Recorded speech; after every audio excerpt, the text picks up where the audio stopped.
People still coming out. That's what has to happen when the people become dissatisfied with their government or with their state. You don't ever get calm because, well, after a while you just adapt to it. You keep fighting, overcome it. Especially when you find out it works against you. And what they'll call them are the resistant group. The group resistant. You got to be resistant. You know when they teach you to be resistant? When diseases come. White people rule is a disease to us. So you got to have your resistance up in order for you to combat it. Otherwise, when your resistance are down, or they call your immune system, then you lose the fight.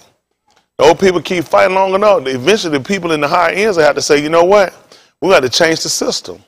The people are not selling it. They're not succumbing to it. It's just like an illness when it overtakes you. Once you succumb to the illness take you down. You got to keep resisting the illness to the illness. Say, you know what? I'm going to have to move on to another body. This person here is resistant to it. That's what happened with cold, why some people don't hold them long. Some people, as soon as they get a little bit, the first thing they do, they baby, nurse it, do everything to keep a cold out. They take stuff that help comfort a cold. They don't take stuff to cure. Everything we do is to cure. You take stuff to comfort it. They give you cough drop. They tell you get it. It helps soothe the cold. I don't need the cold to be comfortable. I need to be gone. Hell, I'm trying to make a disease comfortable for. It's got me uncomfortable. But that's the mindset they get, like the coughing. When they give you the Creole most, they give you that. It wasn't to cure it, it's so it could comfort it. It makes the coughing more easy. So the more easy it is, the more I'm just able to keep it. So y'all understand that? The same way they say you medications to comfort illnesses, that's how they get you to become confident in the stuff they do to you. They strip, take everything away from you, and give you a little something to make you feel better. You still ain't got nothing. You're still in a detrimental state. And all they keep doing the same thing. But see, all these different practices they give you, they practice this stuff before they gave it to you. That's why the doctor office call a practice. You keep trying different stuff to see what'll work, what'll keep people coming back, what'll keep them susceptible, what'll keep them prone, what'll keep them to where they become trustworthy to, or they begin to entrust you with their health or their well-being. And we just take it. You don't know if you're sick or well until a doctor tell you, hey, how did you feel before you went there? Depending on what news they can get you here, you'll break down. That man could kill you in one visit. Sit down, sit down for a minute.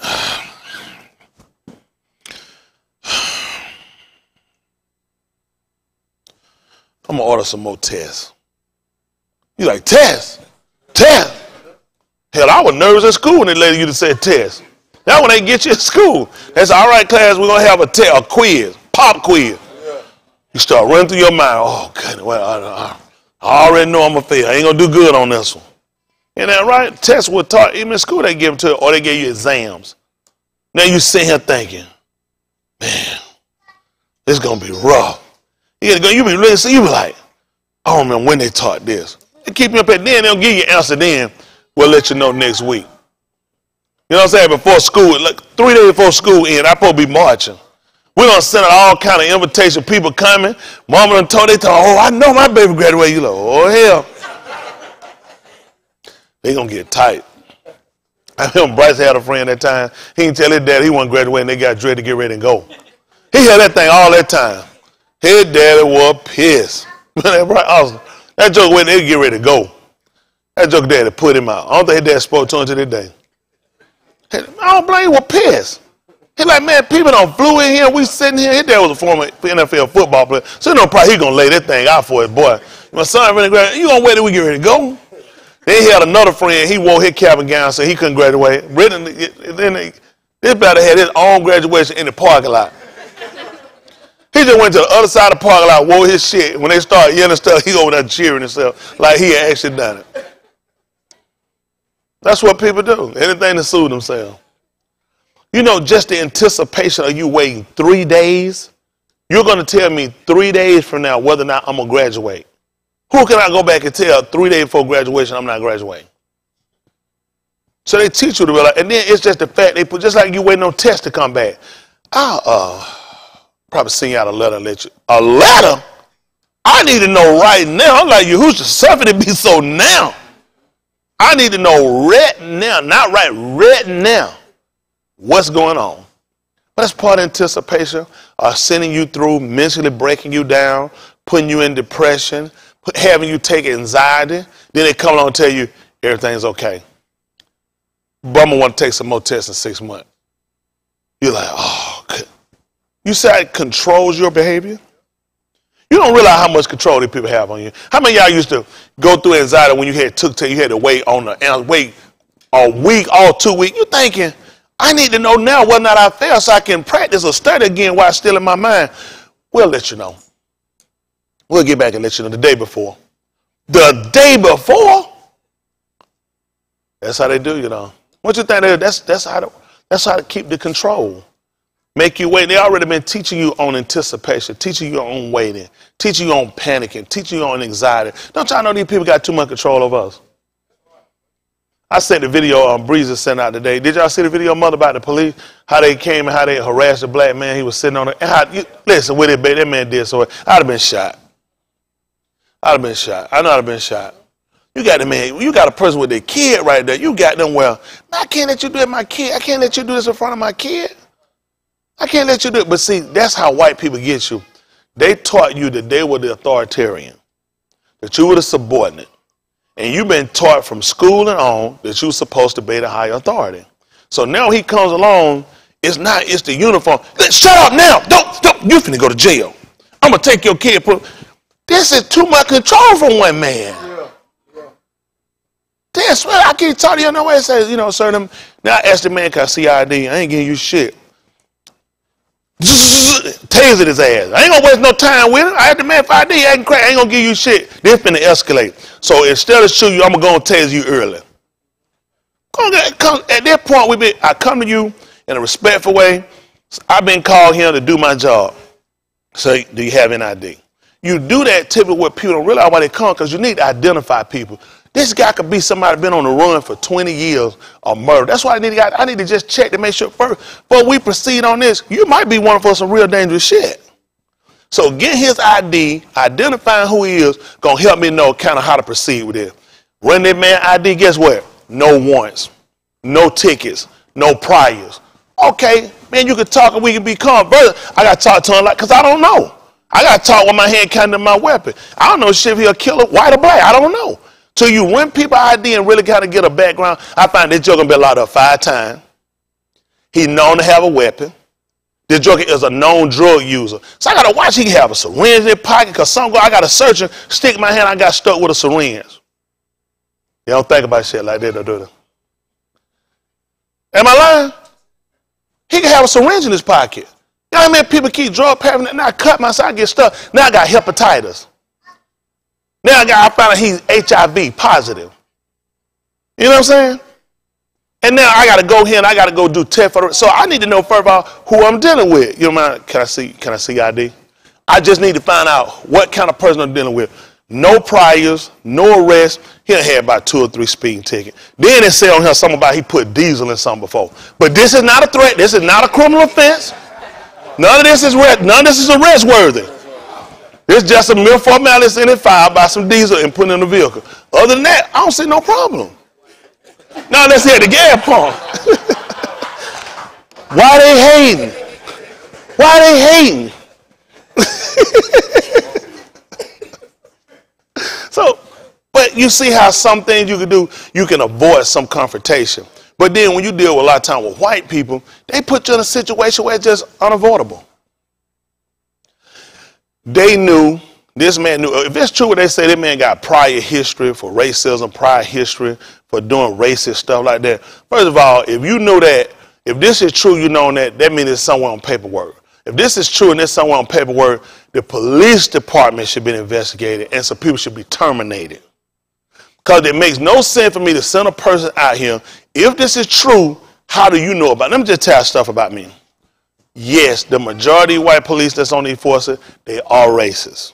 You're going to deal with that. Let's just be honest, it is. But the fact that a citizen can say that they know that, how do you know that? Because if that's on some files they got, you're not privy to those files. So a lot of times people put statements on stuff, you got to watch people.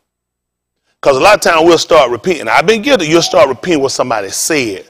This shit is in his files, that's serious. Racist, and known to be racist, motivating shit, and falsely arresting people. That shit ain't in no files because he wouldn't have that job. Am I wrong? Am I lying about this? Does anybody know? In his file, it said he racist and he been known to lock people up. But you can't put no shit, man. Those are government files. Even if you like him, you got to get rid of him, because as soon as some shit pop off and the feds come down there and start popping files open, this is going to be a problem.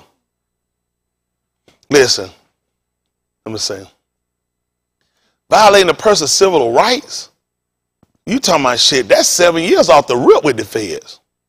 You could be looking at 7 years, that's off the rip. When they get these people, they let state charges go on these people and the feds step in and get them. Your minimum charge, you looking when you start talking about violating somebody's civil rights, you're looking at 7 years. Then you got to look at the whole police department getting stripped on. This is actually documented in his files? No, it's just some people on the street have had confrontations with him and they made statements based off of their reactions with him or somebody they know that told them something that 9 times out of 10 left some shit out.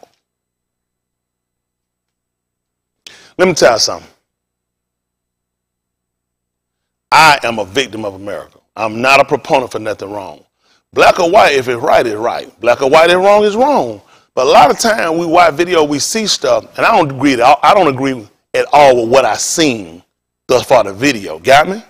At the same time, I look at when you start looking at these connotations people give you before you start, it already puts you in a reaction before you can see the video. Because it said known racist cop, known for some other stuff they put, you like, then you have to think about it. So they let you come on the police department and go through these files and see this?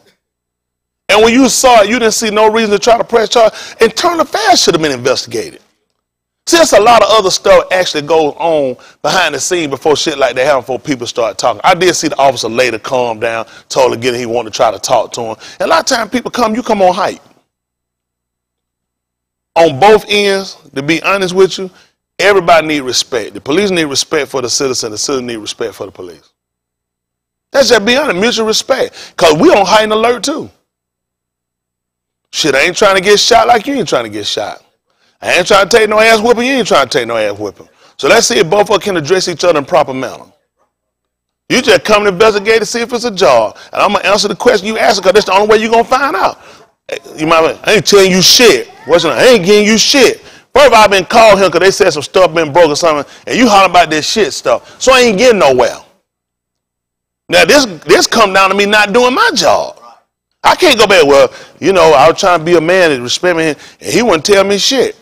And he wouldn't give me shit. Now how long I'm going to keep my job? Now we can do this the easy way or the hard way.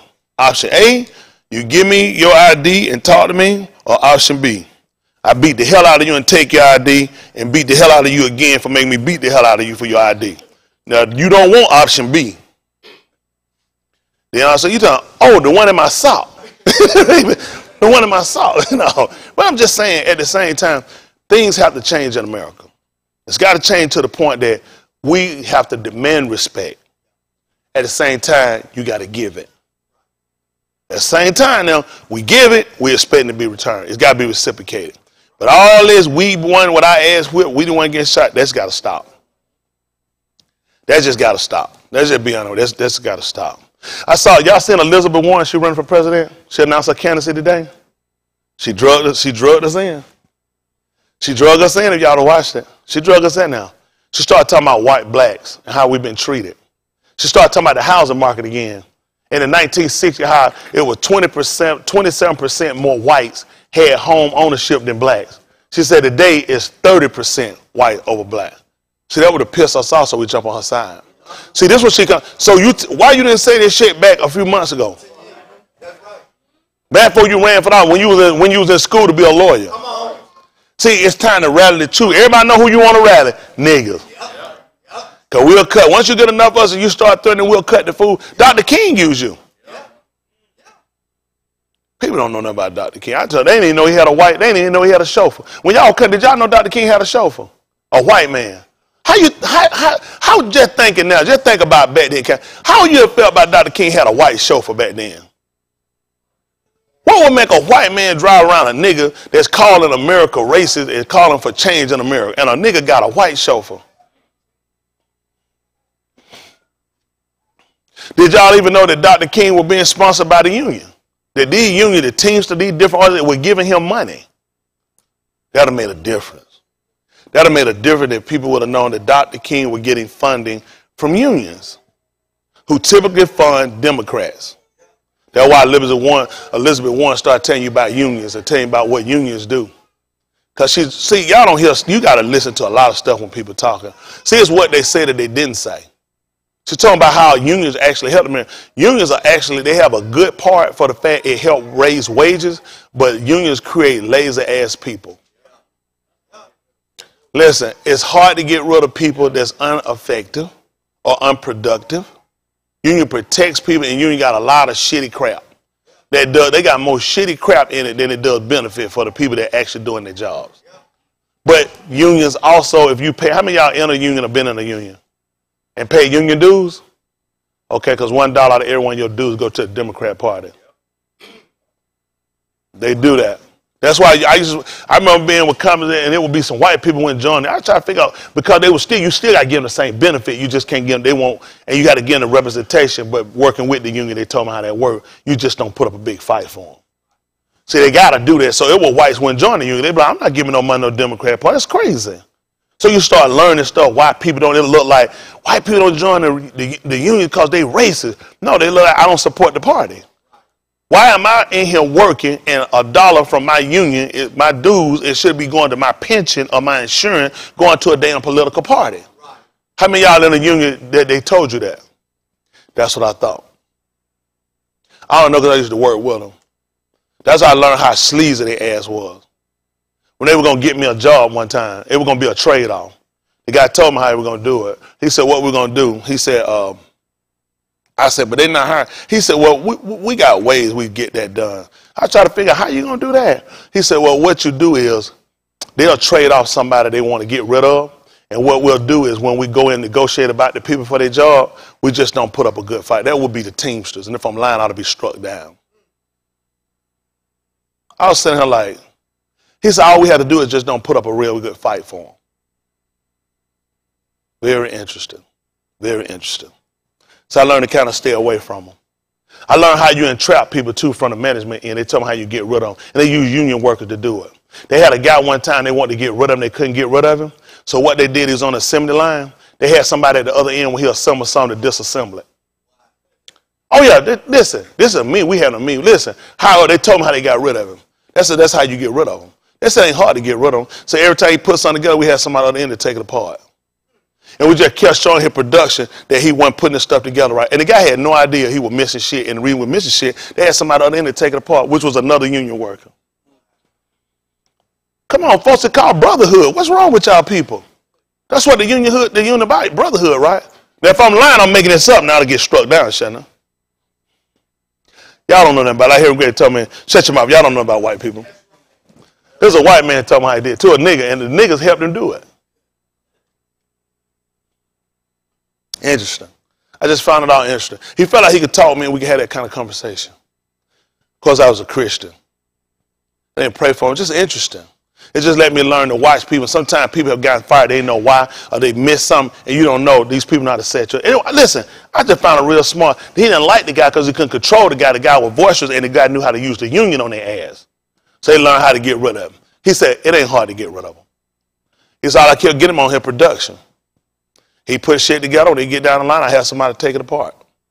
And all I kept doing was keep running him up another, keep showing he wasn't getting it complete. He couldn't figure what he was doing. Had somebody take the little shit that loose from him, and it looked like he didn't know what he was doing. That man somewhere right now in that world, if he's still living, he don't have no idea he got fired from one of his own union workers, one of his brothers. Y'all people all right? What y'all try to do? Man, that's called America. Now you think, let me see, it's kind of like, shit, you getting pulled over and somebody playing drugs and you come home. And you wonder how it got there. I'm going to get you back and search and keep going through looking, come out here. Voila, what did we find him? I remember years ago, it was a guy, he was back and forth to police in some apartments we used to live in. And he was back and forth, kind of smart. He had been drinking. He's at home, police was just sitting there, police searched him, threw him back in the car, waited for a minute, snapped the joker back out the car, got the joker. I'm going to search you again. Search that joker, popped out with a gun. He said, well, we hear him, a gun. He said, a gun, listen, all that bold, crazy, all that shit changed. Man was sitting there, man, that man about to cry. He was like, damn, my gun. He was like, man, you got a gun. That man got a gun on him. But we were sitting there looking. Everybody started saying, that's some shit. You gonna put a gun on the man for real? He sat down, he waited a minute. He just started laughing. He went on ahead and just let those charges go. He realized that 2 minutes I'm looking. Man, that man started crying. That man started begging. He was trying to tell me when to go. Listen, that officer kept a straight face with his ass, telling him, you got a gun. You got a gun on you. That man crying. He said, man, I ain't had no gun. I ain't got no gun. Everybody looking like, man, some shit. You just put a gun on the man? We sitting here looking at you. We were young. We were caught. We were standing back. His ass going to have a hard time trying to catch up. But everybody was just watching like, damn, you did that for real? And he just looked and he started laughing. He just went on ahead and put the gun back up and let him go. See, they learn how to control you. He looked at, he real boisterous. This man know his right. He knew, ain't got shit on me. I'm at home. What you bothering me for? Hell, I can say what I want to say. I'm right here. Da, da, da. And he realized, I don't want you to keep talking. I know how to get there right quick. Slip that gun on you. Get a gun charge on you. Your ass gonna have that gun charge. It's a felony. I just wrecked your life. I go home, get me some ass from one of the women I gave a ticket to. Then I dropped it to a warning, or I ain't give her nothing, and she slipped me her number. Shit, you still locked up, ain't you? I'm going to get me some more ass from another woman I let go by. You still in jail, huh? I done messed your whole life up. Y'all all right? What y'all trying to do? You know what I'm for? I'm for what's fair. If you done something you wrong, then stand for what you did that wrong. Don't go putting shit on people, though. I wouldn't do that to a white man because he's white. I wouldn't do it to a Hispanic man because he's Hispanic. I said, do what's right. That's all we want you to do, your job. Do what's right. I ain't telling you the police, I'll let you stand there and somebody spit in your face and disrespect you. At the same time, I ain't telling you to stamp in nobody else's face and spit in their face and disrespect them either. I'm saying there ought to be a mutual respect. Huh? You a child molester? I said, break your damn neck. Ain't that right? Do your job, officer. Ain't that right? Be like Billy Ray Valentine. He came out, he told that was what's it? Yeah, what was the name? No, it wasn't Billy Ray. That 48 Hours. What was the name? It was Billy Ray Valentine. Officer, may I suggest a nightstick? After he got this, everybody let him go. Whoop, back the F up. You don't know who you messing with. It's Sam Brock 103. Isn't that right? You know, he seen him handling that joker, couldn't get. He told him, he suggested he use a nightstick. Child molester, use a nightstick on his ass. Use a day stick on him. Y'all all right? Child murderer. Hey, handle you. Listen, give you the full force blunt of the law. A raper. These are the people we don't need to be nice to. But a citizen speeding, a citizen domestic squad, how you handle people, we got to change how we do stuff. Y'all all right? Y'all need to get with PON, P-O-N, pissed off niggas. I don't know for what's right. That's how I say, just do what's right. Dude, you don't want to be disrespectful your uniform. Hell, I don't want to be disrespecting my uniform. I'm a husband. I'm a father. I'm a grandfather. I'm a man. What about this uniform? Hey, but you got on your uniform, I got on mine. You want your respect, give me my respect. Let's respect each other. Y'all all right? We got to start that porn. We got to get porn on the ground. I ain't said porn. We got them, oh yeah, I got on my phone. Wrong group. Wrong group. I got that. I'm with that porn. No. Somebody heard what they wanted here, but I had to clear it up. Talk about that watching that video now. Shaking in his seat. Stop it now. Y'all ought to change. All right, we're going to give him a little. We're going to get ready and talk to y'all a little bit, see what Dust say. Y'all good with that? Maybe I can come up with some kind of way, right? Maybe, perhaps. Also, y'all killed coffee. Y'all put a hole in it. Once I seen these 130 drinker, 135 drinker stand, they just take too long. They done got John off over there. You know, John been coming doing good. John over there at 130 drinking. I said, what John over here at 130 drinking? I said, but that what happened. You know what? You know what was a man I thought about though? When he was angry with the Benil Yasharal, because he started looking at their behavior, caused other people think that was the conduct they were supposed to give. It was because he looked at people watching. If you got them, Elohim, the all-powerful one, the all-knowing one, the one that say deliver. And if you can do what you're doing, then sure, that must be the behavior, that's the conduct that's required. So we start losing a state in here, and you'll call other people to get out. You know, he said one time, he said his name was his name was blaspheme. You didn't believe what he said. He said, because of you. He said the Gentile was blaspheming his name because of you. Because they were looking at, we took it in vain. They looked at, we didn't get that kind of earnest heed. He looked at, we didn't get that kind of respect to that type of order we were supposed to give. So what started happening? You start getting other people out. They didn't want to say, well, where you at? And I don't come in here at 135 because I'm just getting on the property. I've been here. Y'all all right? I give them a chance to get together. I come in. Y'all come in. That book, so y'all supposed to be more ready here than get a sacrifice of food. Ain't that right? That's the truth, ain't it? Y'all come in. Y'all supposed to be ready here at that point. We got to get your mind. Because we're going to learn something. Make no mistake. Is it in doubt we're going to learn something? Listen, we're going to learn something. Listen. What y'all think about the alphabet? Same thing you've been learning? Same thing you've been knowing? Shoot, man. Listen. All because you take a dummy like me. I can't. Do y'all understand I can't read or write? Listen, Henry don't read good. English teacher right there. So the fact that he's taking us and elevated us and allowing us to really get a clearer understanding when we see it, that it makes a whole lot more clarity and a lot more sense, and you have comprehension. Oh. I remember being in class and getting a teacher, you get comprehension. It's a big difference. You'll find a difference of somebody that recites versus somebody that knows. It's a difference when you know. People say when you know that you know, they recite. So tell me what you know that I just know. You don't know shit, because that's not the answer. What do you know? See, that's our goal. Mastery. You ain't going to believe when a man is crowned after he get mastered. Well, Yahushua say he's going to give you a crown of Kai. How you going to get it? After you master it. It won't make sense to give you no crown if you hadn't mastered it. All right. Y'all see what happened. Y'all see what happened. And that's just being honest. You don't get a crown when you master it. Y'all got it? So that's the whole goal of why we're here. We're trying to make sure that we master our craft. See, when you got a craft, even with football, some positions are skill. Am I correct? Let me see. A center.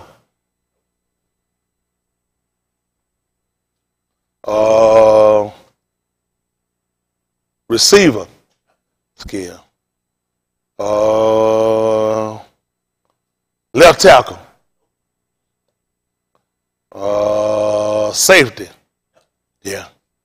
See the difference why they tell you it's skill. Because you got to run routes. You got patterns. It's a certain way you got to know how to do stuff. You got to know how to catch a ball going out and how to drag your feet. Am I correct? You know how to catch a ball and still get 2 feet in without it's a drag. There's a lot you got to do. I tell you on the line, all you got to do is block. If you're going to be a safety corner, you got to know how to catch a person that's skilled when he's running and know how to block him and know how to get into him. Know how to knock the ball. That's a lot of stuff you got to know how to do. What we're doing, you got to be skilled. A Christian ain't nothing but just a blocker. That's all they'll block. You're just in the way. And you like, you're a big dumb man, you just in the way. You ain't in no skill position.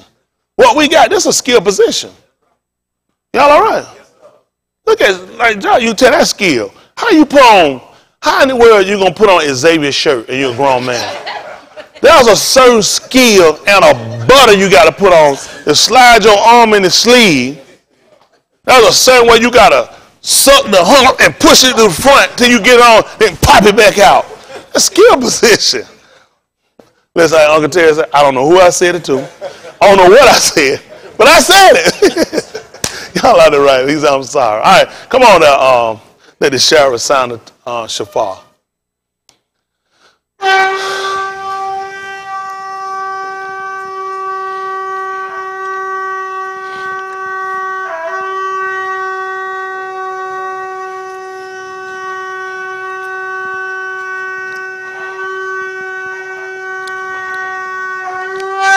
All right. Father's able. Eternal Kudash Abba in the Shema Yahushua HaMashiach, we palau. We ask for your everlasting recome, that you might grant us the Ruach HaKadosh. We ask for your Kai, eternal life. We ask that you barak us and give us the understanding that we might grasp the concept of your salvation. We ask that you barak the berith that you gave unto Abraham, Yasakah, Jacob, the Yahudim, Yasharal, and always we ask you to zakah the way of Yah.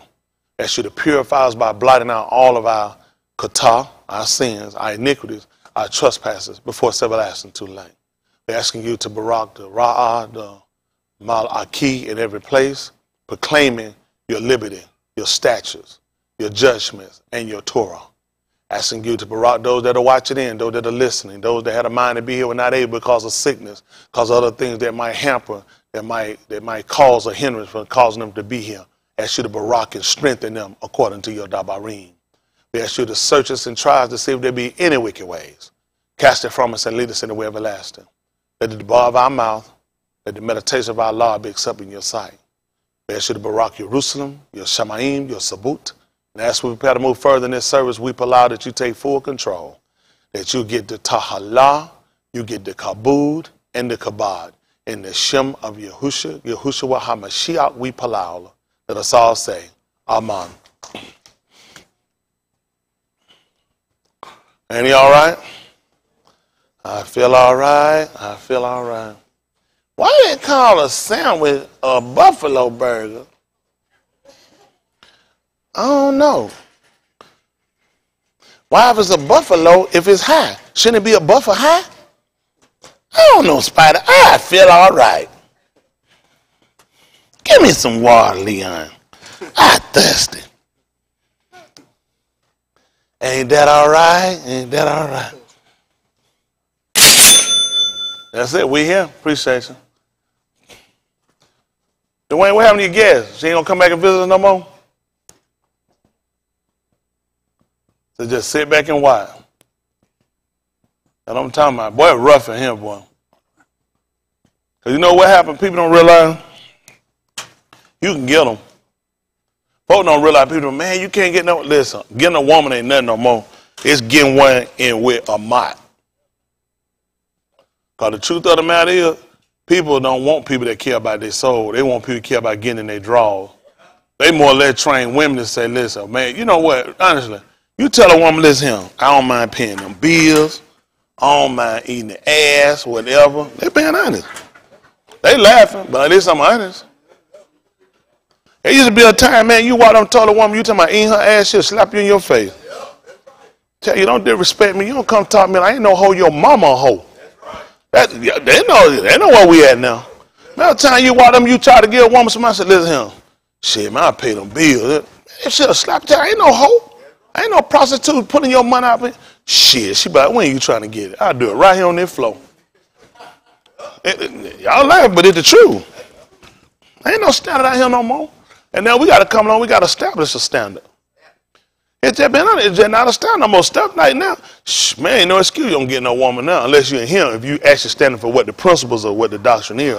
Shit out there, man, you ain't got to bathe, you ain't got to brush your teeth. I'm just being honest, I have facts. You ain't got to respect yourself, you ain't got to comb your hair. Shit, they don't care. They just, listen, whatever you want to do, you and your friend, bring you and your daddy. Ain't no standard no more. There used to be a time it was a standard. So now we got to come along, we got to establish one for them. Ain't that right? Everybody done got off because, you know what, they done pulled us off. That was the whole purpose of getting us off. Getting us off allowed them to justify themselves. At one time, we were the moral compass for America. I remember years ago, my dad, he said on one of the jobs he had when that probably had to be back in early 40s. His last job, he worked 47 years before he died. So he was talking about a job he had working for a white corporation. I think we said it was Harry Brown Construction. He would fix equipment and stuff. And he said the white man would ask him he would inspect the stuff. He'd tell him somebody tore it up. The white guy came back arguing with man. He said he tore that equipment up. He said man was sitting out there, man was arguing. He was cussing and going off. So the white man on that car told him he was fired. Get his ass off his property. He said if he said that you tore that equipment up, that's what you did. Can you imagine a white man fired another white man off of what a nigga said?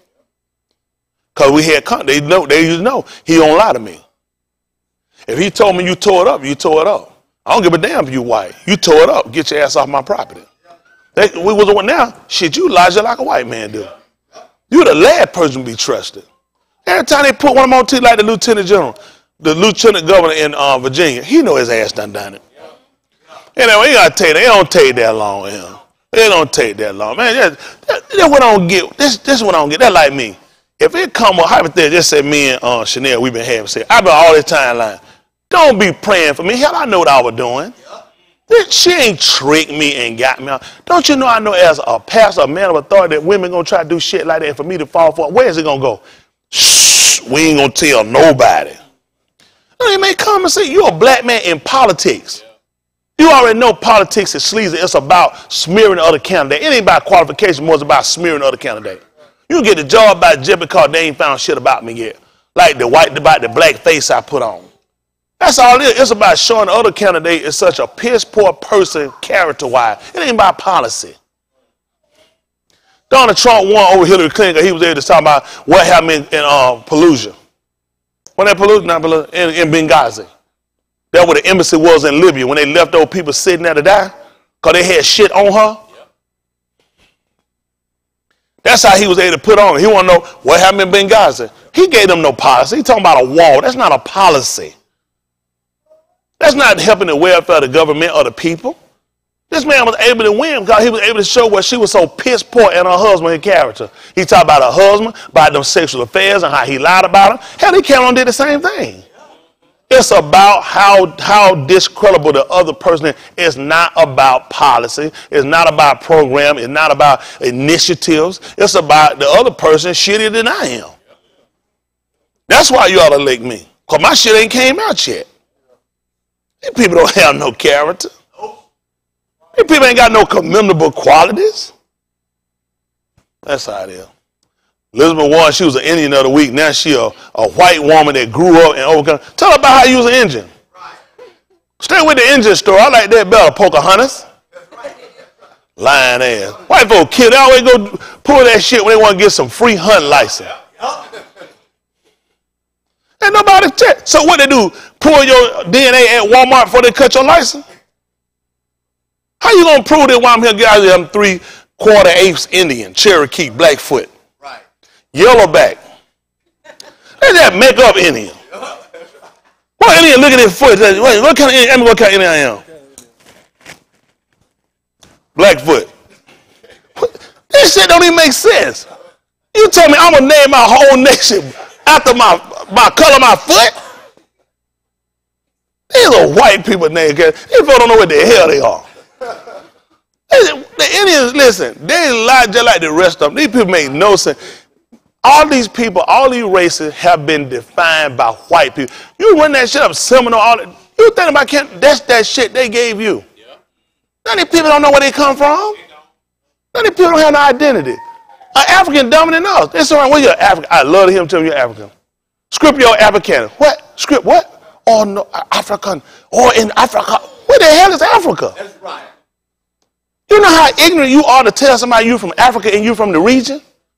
That you actually took a name from Scriptural, Cornelius Scriptural Africanan. And white people smarter than you because white people would never tell that. They'll say Africanan.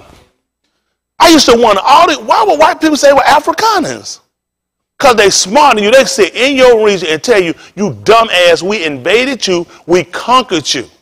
And we named it Afrikaners. And your ass around here talking about you are African. African is strong. You couldn't have been. Scriptural took you down. We just don't know. None of these people had Ethiopian. They love it. Hold the Ethiopian. Dumb ass didn't get their name to like 1913, 1980. So what would you in 1911? So nobody can't think past 1908. You're talking about a name that's only been invented since the 1900s. What that guy had that killed that reporter? Scooby. What's his name? Killed Scooby-Doo. What's the little man that killed from the Washington Post? No, Scooby-Doo, same shit. Scooby-Doo. Who that was that killed him? That Prince. Who? Prince what? The Prince of who? Saudi Arabia. Talking about Saudi Arabia invented what in about 1930 something? So back 1920, what was it called? Some of the man from Qatar. These people came up from Qatar. And these people actually invaded the place. That's why all those people related. Al-Saud. All these are the descendants of Al-Saud. And your ass called the Saudi Arabia, like that's been the name of it. And you're going to go find some shit, you reciting shit that been in the 1930s, 20s.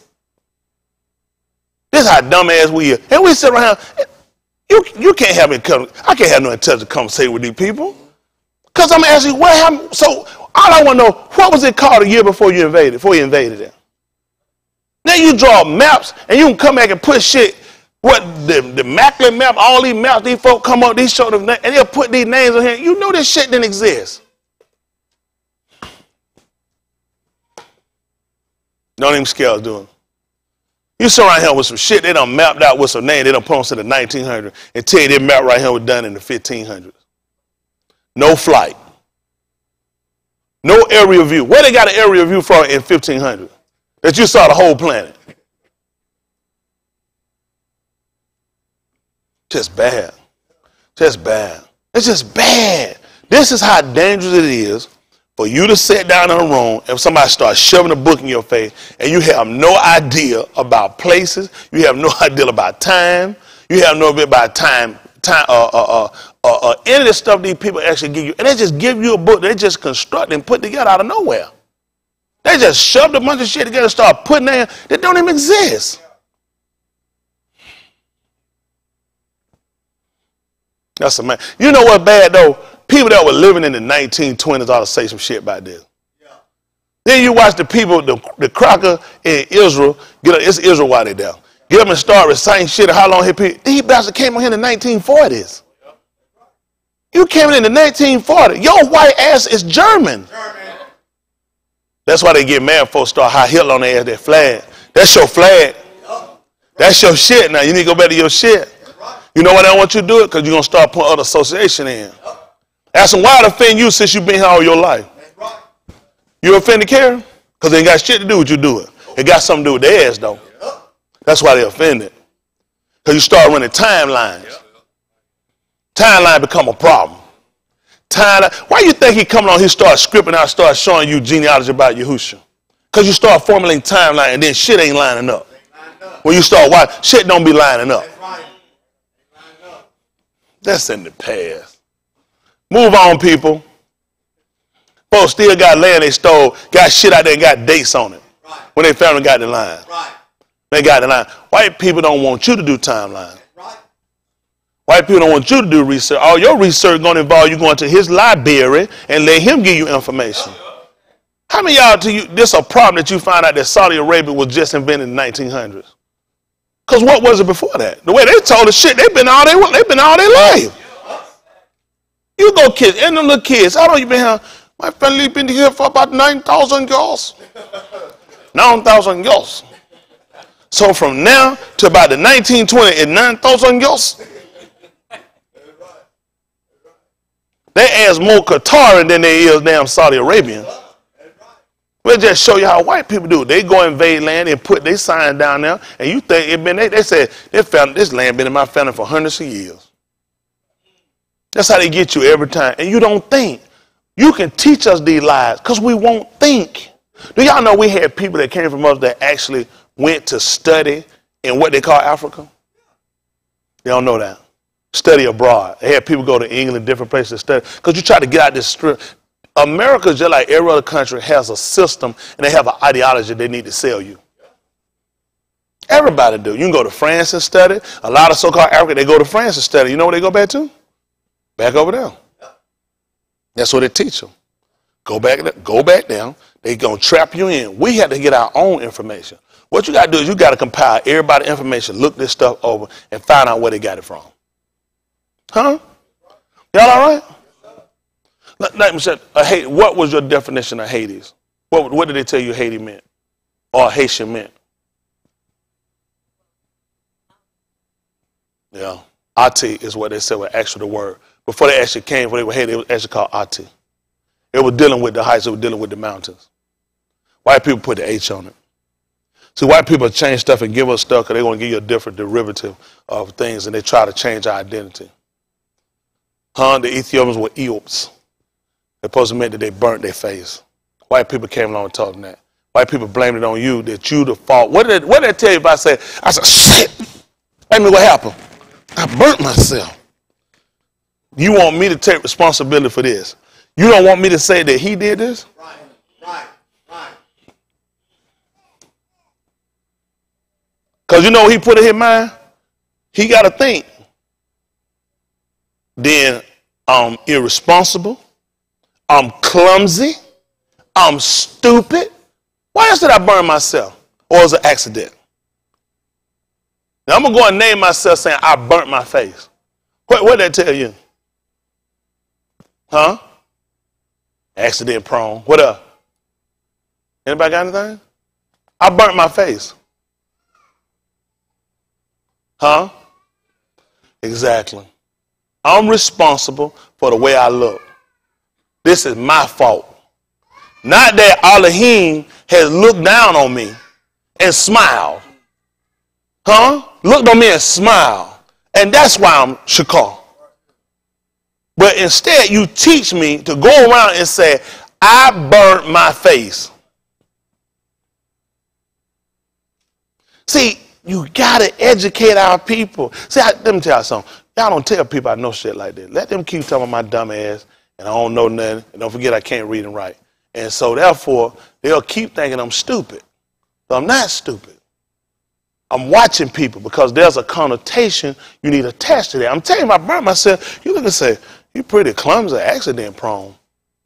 Huh? Just plain dumb. Why would you burn your face? When you think that? Why would you burn your, what kind of idiot burns their face? Nobody gonna look at me and say, oh, an intelligent race. A race of mastermind people. They burnt their own face. But if you attach me to, as the book has taught me, the Shafar, that he actually looked down on me and he smiled on me and made me dog as the Tensa Kadar. They don't want to talk about that. Because now he got to look at me. He know I'm going to look at myself saying, the maker looked on me and gave me this. He was pleased with me. And he delighted himself in me. Because see, I see myself in a different light. I won't let you treat me no any kind of way.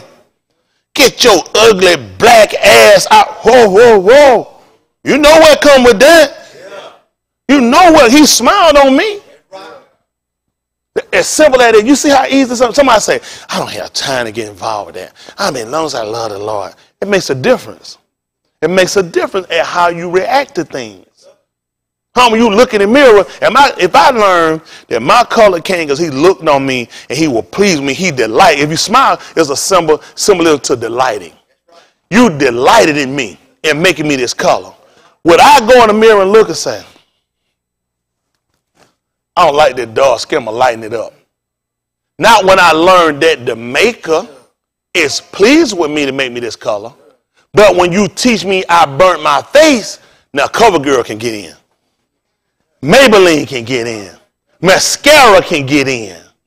Y'all don't want to learn stuff. Y'all don't want to talk about stuff like that, do you? So when I educate a woman about how she should keep herself and how she should look in the door on herself, he looked on you when he made you that color. Huh? That man lay on the beach trying to darken his body. You know why? He want him to smile on him. He asking him to smile on me. Could you please look and smile on me? I ain't had to go to the beach to get this. I ain't had to go get no sunscreen or no block, nothing. He looked on me and just smiled. He said, look at you with your beautiful black self. Shakar. I just started darkening. Huh? Just start darkening on him. But then they programmed me to go and start lightening myself up. Let me leave it alone. Let me get back here. I'm through diverting because I don't know nothing about this book. Let me stop now. I'm going to get up here and try to act like I know what the book say. Romans chapter 15, verse 4. They would love for that to happen, wouldn't they? Where you come, listen, I can deal with your social ills, your economics. I deal with your science. I deal with your history. I deal with your geography, and I give you that book. Yes, sir. He ain't got no white man going to come and do what I do. He going to fool himself. He's going to lie. He's going to try to mesmerize you with his games, his trickery. Then I got a lifestyle to go with it. Yes, sir. Right. I just assassinated his character. Huh? I'm better than he is. I'm betting that nigga preacher he gonna give you with the ER on it. He gonna come and try to finagle you and swindle you and trick you and try to tell you can obtain salvation just by sitting there and you do nothing. All right, let's see what happens. Romans 15:4. Listen to the book. For whatsoever things were written aforetime. Tell them what it was written for. Our learning. It was written for our learning. That we, through patience and comfort of the scriptures, might have hope. I said it's working. You know, for whatever reason, he kind of led me into the direction of starting off with this particular writing. It just makes sense. It makes sense. I tell you all the time, it gives me my base for where I'm working at. I got to have reasoning. You know, a lot of times you can do stuff and you don't have a reasoning. It's got to be a reason. It's got to be a logic. I remember people say, you know what, though? When you don't know the direction, who give me a saying they got? When you have no reason, no logic, they say you could be like some. Who know? How about a dog trying to, what was it again? Chase his tail.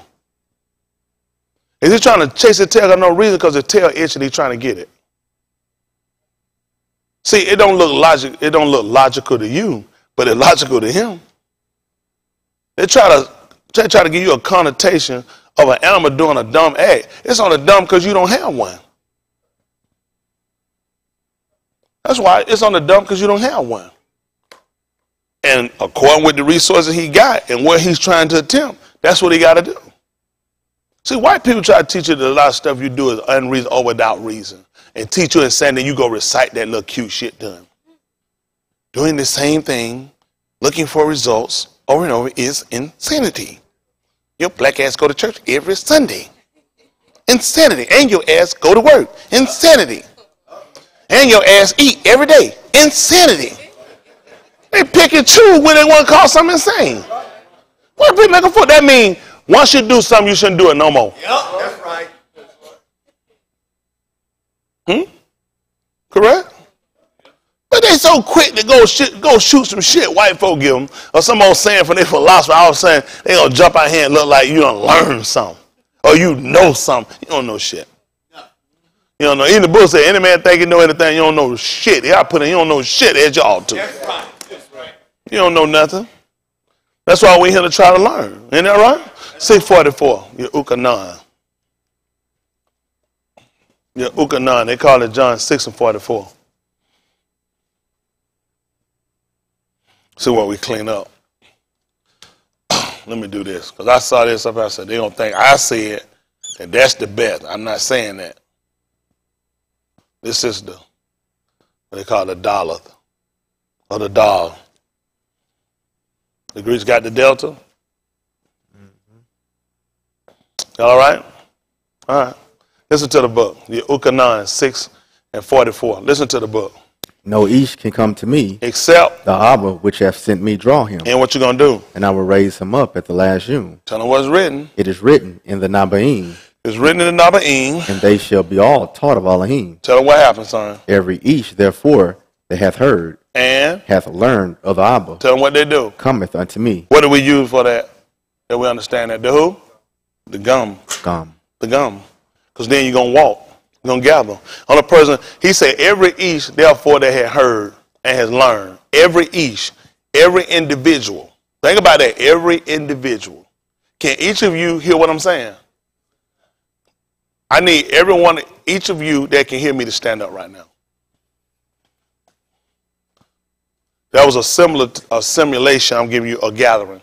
What I was speaking to each one of you, but every one of you heard it. So at that point, you all did something united. You sit down.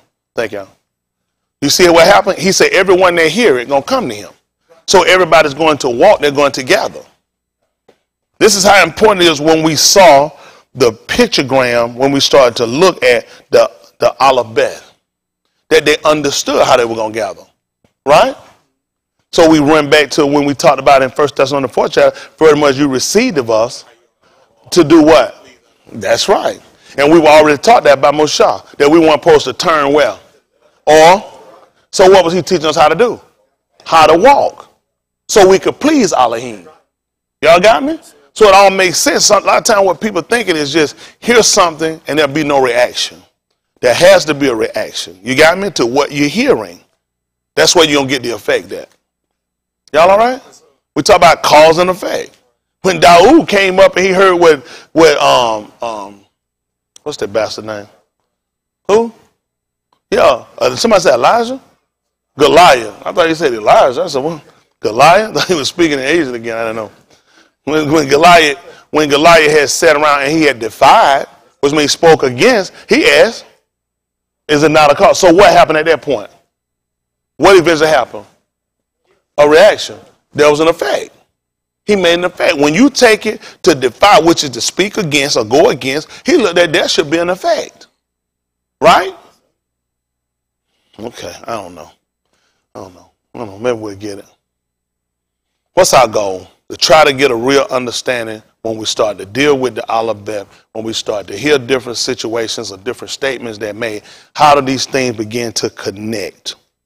What would people have actually gathered when they saw him and saw different behaviors that he started to do? Different things he did, it sparked an understanding. Y'all got me? A lot of things he did, it will spark an understanding. Let's look at somebody erased it. Matayahu. So we cut that layer off there, huh? We got to cut on both of them, just enough. Just a little bit.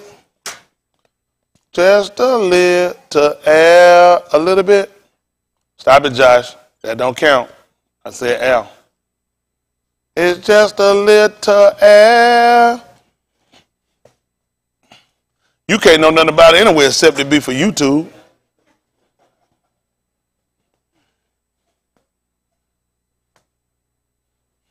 No young man can know what that means except they come from YouTube.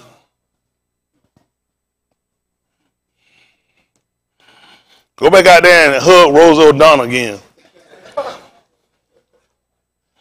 One that Rose O'Donnell he was hanging? Same people. There's got a t-shirt on the back, Candy Looker. Listen to the book. Then were there two thieves crucified with him, Tell them where they was at. one on the right hand, And another on the left. listen what happened. And they that passed by reviled him, wagging their heads, and saying, Thou that destroyest the temple, and buildest it in 3 yamim, save thyself. What happened? If thou be the ben of Elohim, come down from the toot. Likewise also the Rosh Kohanim, mocking him with the scribes and Zakan, said, He saved others, himself he cannot save. If he be the Malach of Yasharal, let him now come down from the toot, and we will amon him. What happened? He trusted in Elohim, let him deliver him now, if he will have him, for he said, I am the ben of Elohim. What happened? The thieves also, which were crucified with him, cast the same in his teeth. Now, Back me up to verse 36. 27, 36. Well, that's all right. Listen. and sitting down, they watched him there, and set up over his head his accusation written, This is Yahusha, the Malach of the Yahudim. What happened? Then were there two thieves That was crucified. 36? Look at 35. Listen. And they crucified him and parted his garments, casting lots, that it might be fulfilled, which was spoken by the Nabi. They parted my garments among them, and upon my vesture did they cast lots. And sitting down, they watched him there, and set up over his head his accusation written, This is Yahusha, the Malach of the Yahudim. Then were there two thieves crucified with him, one on the right hand and another on the left. Yeah. And they that passed by reviled him, Doing what? wagging their heads. That's what they were looking at. Can you imagine that? We talked about the daughters swinging back and forth, shaking their head, swinging back and forth, and doors on hinges, swinging back and forth. This is important for us because we're going to start to watch behavior and watch patterns So the people that would have been sitting down would have been watching him because they would have been looking for certain things. We'll see how this will work for us. Let's look at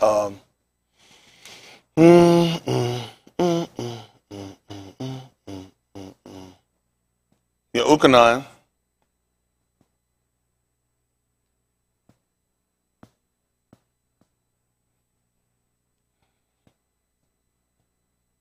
Chapter 5, verse 36, 35.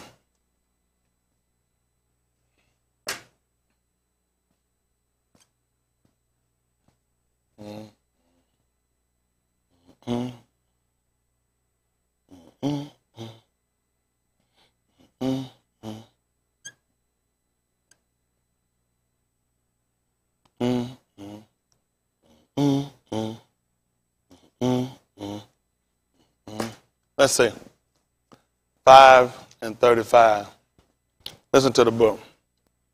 He was a burning and shining Ahura, and ye were willing for a season to rejoice in his Ahura. But I have greater witnesses than that of Yehukanan, for the works which the Abba hath given me to finish, the same works that I do, bear witness of me that the Abba hath sent me, and the Abba himself, which hath sent me, hath borne witness of me. Ye have neither heard his voice at any time, Do you what? nor seen his shape, and ye have not his debar abiding in you. What happened? For whom he hath sent, him ye believe not. Yeah. Search the scriptures. See that? Search the scriptures. For Search the scriptures. For what happened? For in them ye think ye have eternal kai. Hold what you got. Yeah, Ukanon, chapter 1, verse 11. What you at, 538? What's that, 39. 39, 539. Hold that for me. Yeah, Ukanon, chapter 1, verse 11. Matter of fact, make it 1 and 1 first. 1 and 1. Listen to the book. Barashit was the debar. See that? In the beginning was the debar, as we call it the word, right? So now we start dealing with what concept we'll deal with now. I taught y'all a concept. What concept would it be? Abstract. It's abstract. For us, because it's not concrete. It's not concrete. It's abstract. Show me a word. Show me a word not written, but show it to me. It's an abstract. It's an ideal. That's all. It's just a thought. So that's what we learn. Listen. And the debar was with Elohim. See that? And the debar was with Elohim. And The debar was Elohim. so at that point, we're getting ready to see something concrete. Right? We're getting ready to see something concrete. We need to look at that. That's how we believe. That's how important Amunah is. That's how important Aman is. Because you have to deal with something that's solid. Y'all got me? Sometimes a person that'll just keep drinking liquids, you'll find they won't hold their food. They won't hold it. You know what people will tell them sometimes? You need more solids. Even with a baby, you'll give them milk, right? And eventually you got to give them. You'll wonder why they poop and piss Pampers so long. It don't take long for your stomach to process water, liquid.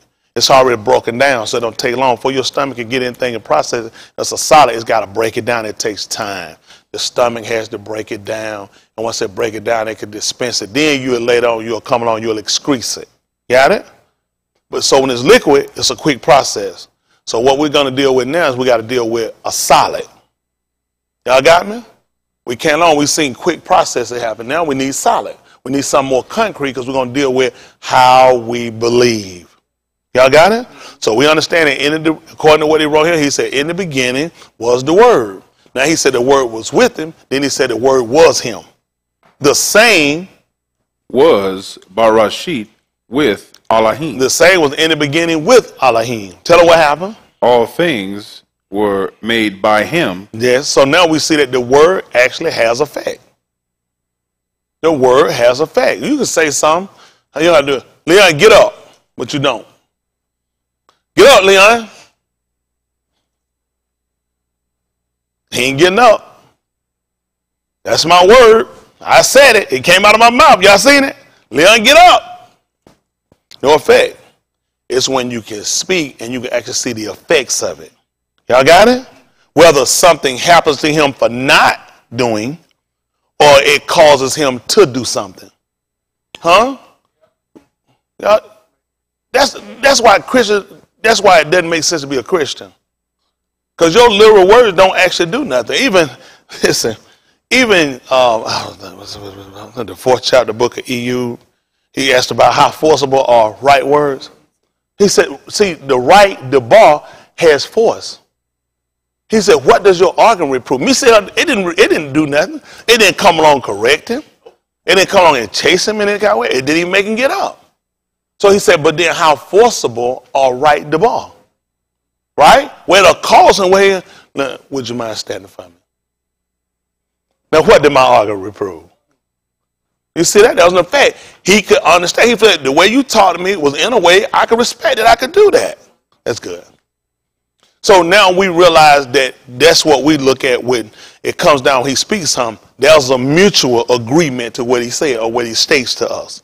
That's what we learned. Everything he spoke to, that was a mutual agreement to do it. His the boy had that kind of force to it that it could draw him to do it. It said, I want to shine. He said, let it bring forth. I want to grow. Let the water, I feel like swimming. I feel like moving through the water. And it happens. Because it was right. He said, and it was so. Basically, it was right. When Yahusha came along to be immersed, and he taught with Yahukanan, he said, suffer to be so when? Because it behooved him to fulfill what? Man, that's right. This just right. When it's right, you just got to do it. But we've been around wrong people too long. Been around wrong people too long. He told you about evil communication corrupt good manners. You didn't believe what he told you to do? Oh, wait. Look. He basically told you to look. Look and sin not, which means you had to see something. You had to see something that was sinless. Me just waking up looking ain't going to stop me from sinning. I got to see something, which is going to get me right back to the look, because he's going to reveal something. You know another word that they'll actually write for Elohim's word? It's called breath. It's called breath. How many of y'all didn't know that? That's why I'm here. I ain't just learned that either. That's called his breath. You know what you know about breath? That's how you breathe. So he told you that Israel should not live by bread alone, but by every breath. Every breath that proceeded from the mouth, which is going to put you back to the part, which is going to put you back into the heart.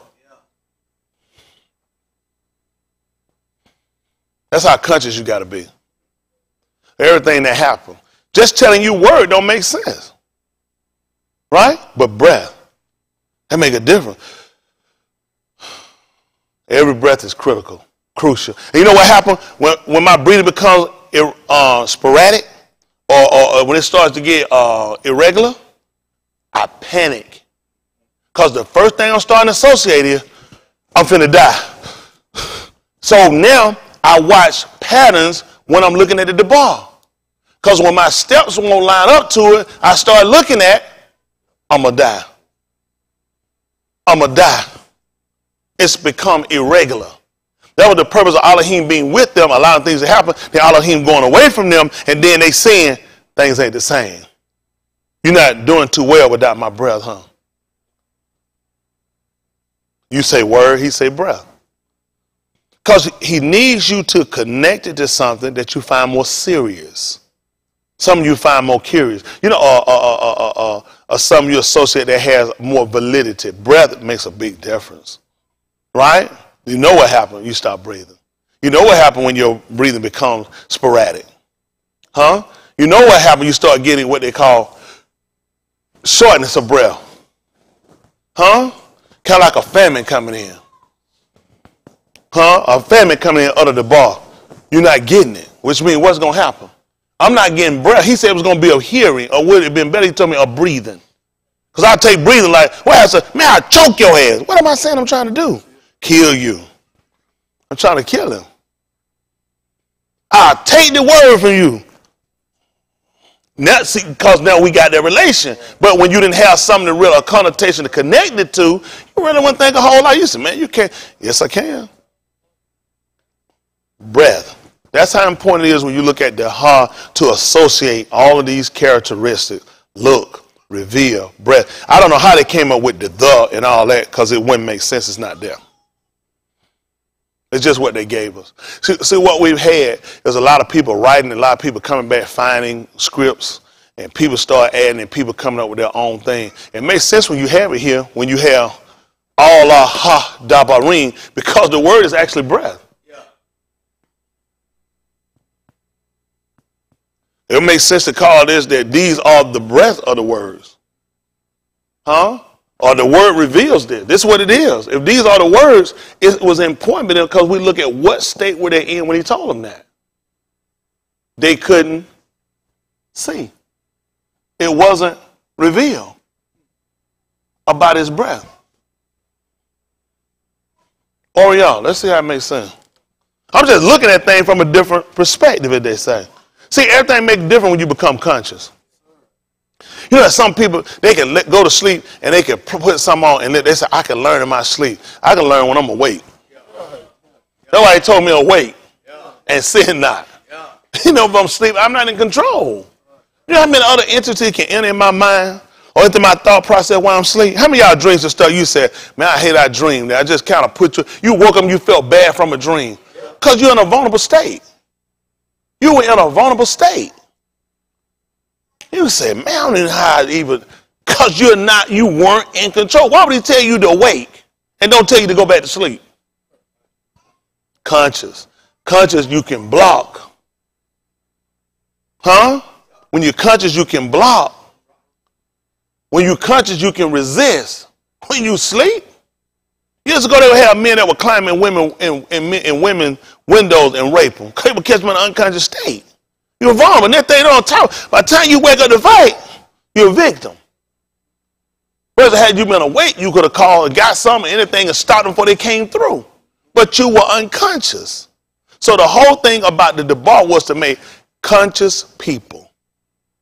People, when you look at you're aware of, like, you'll have people that's called black consciousness. They can show you any white connotation, any negative white connotation they give you, but they can't pick up them when they come to the debar. He called him a hypocrite because you can't discern this. It'd be stuff you never thought about. Y'all remember the movie, what was that boy with King Latifah was on that? She was a security guard. He got that basketball cookout. And he had his uncle. He talking about, they were asking about all that, about how white people do this. He said, well, what about golf? And with the ball in that is white. He said, yeah, but think about it. White ball on the green. That's the white man trying to stick himself in Mother Earth. They were like, we can't win. Everything they did was some white connotation attached to it. And they try to say, well, what about the white ball, though? They hitting the white ball. He said, that's the white man trying to stick himself in Mother Earth. So they can be conscious for all of that, but you're not conscious when it comes down to the plan of salvation. This is where your consciousness actually makes an effect to where you are profitable when you start to deal with things on this side of life. Y'all got me? Okay, let's see. Uriah, they call Luke 24.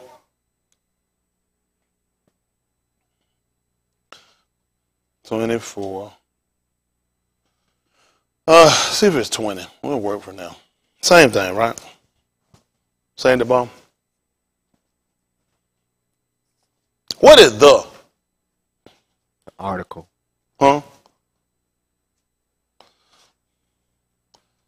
If you say this is a husband versus this is the husband, would signify ownership almost to a sense to go somewhere versus him just ordinary average husband, right? And you kind of using that contents or that sentence because that's how they kind of teach it. But now we're looking at the and we got to look and reveal.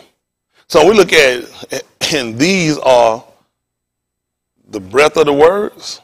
Or these are the words revealed, or these are the revelation of the words. Wouldn't that make a difference? Wouldn't that make a difference that it's being revealed? Because they knew something, but then they couldn't see it. I can prove this. I can prove this statement. Versus a duh. What do you think about a duh in a writing? It really doesn't get that much attention. Or they might say the end. In the beginning, you kind of pass it. You more dealing with the beginning. What is the there for? The TH, the the, what do you want to call it, right? But now we start to look at how effective the alphabet is. It has that much saying to it. If you're telling me that the words, what are you telling me here about the words? You want me to look at them? You tell me this is the breath? Or you tell me it's revealing something? You just kind of you jump over this because you're trying to get here. But this is nothing to me if I can't see it. This is nothing to me if it don't reveal nothing. And I got to see what is the effect of it. This is how I live. I live by breathing. I can go all day and don't eat. I got to breathe. They say scientifically a man can live 3 days without drinking. Scientifically, but Mushah did it for 40. And Yahusha, among other people. But they say. That's why he said you got a lot of stuff they say. You can go 40 days or even longer without eating. How many days can I go without breathing? How many hours? You know what that was supposed to teach me? I can't miss a beat with Mr. Yahuwah. That's what it's supposed to teach me. When a person get in a situation where their breathing becomes sporadic and it's too irregular, that they'll even assign an oxygen tank to you.